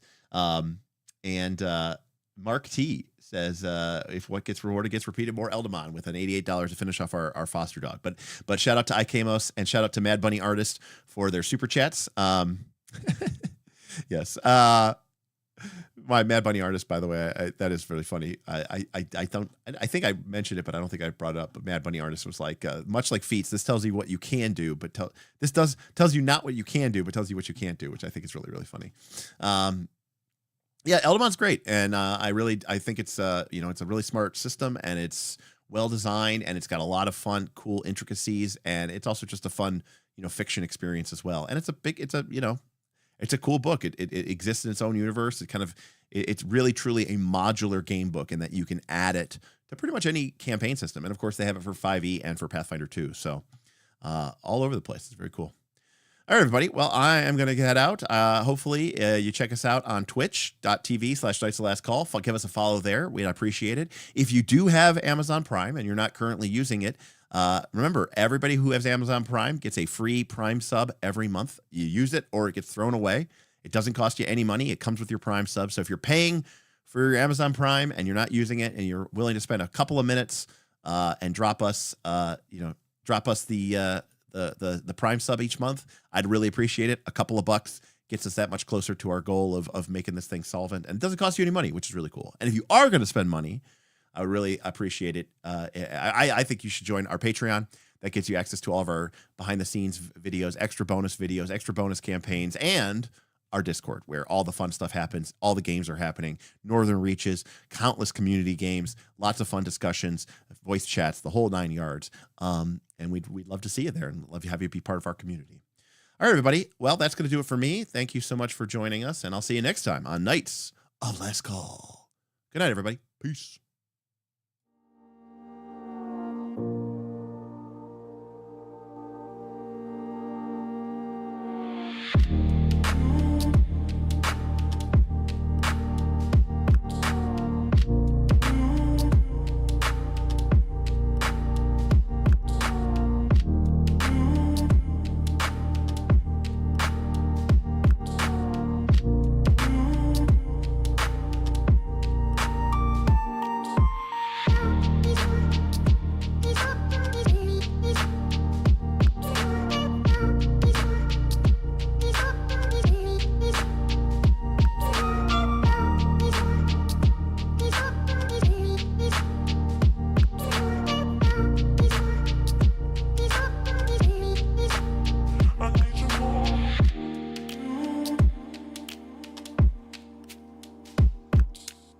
Bye.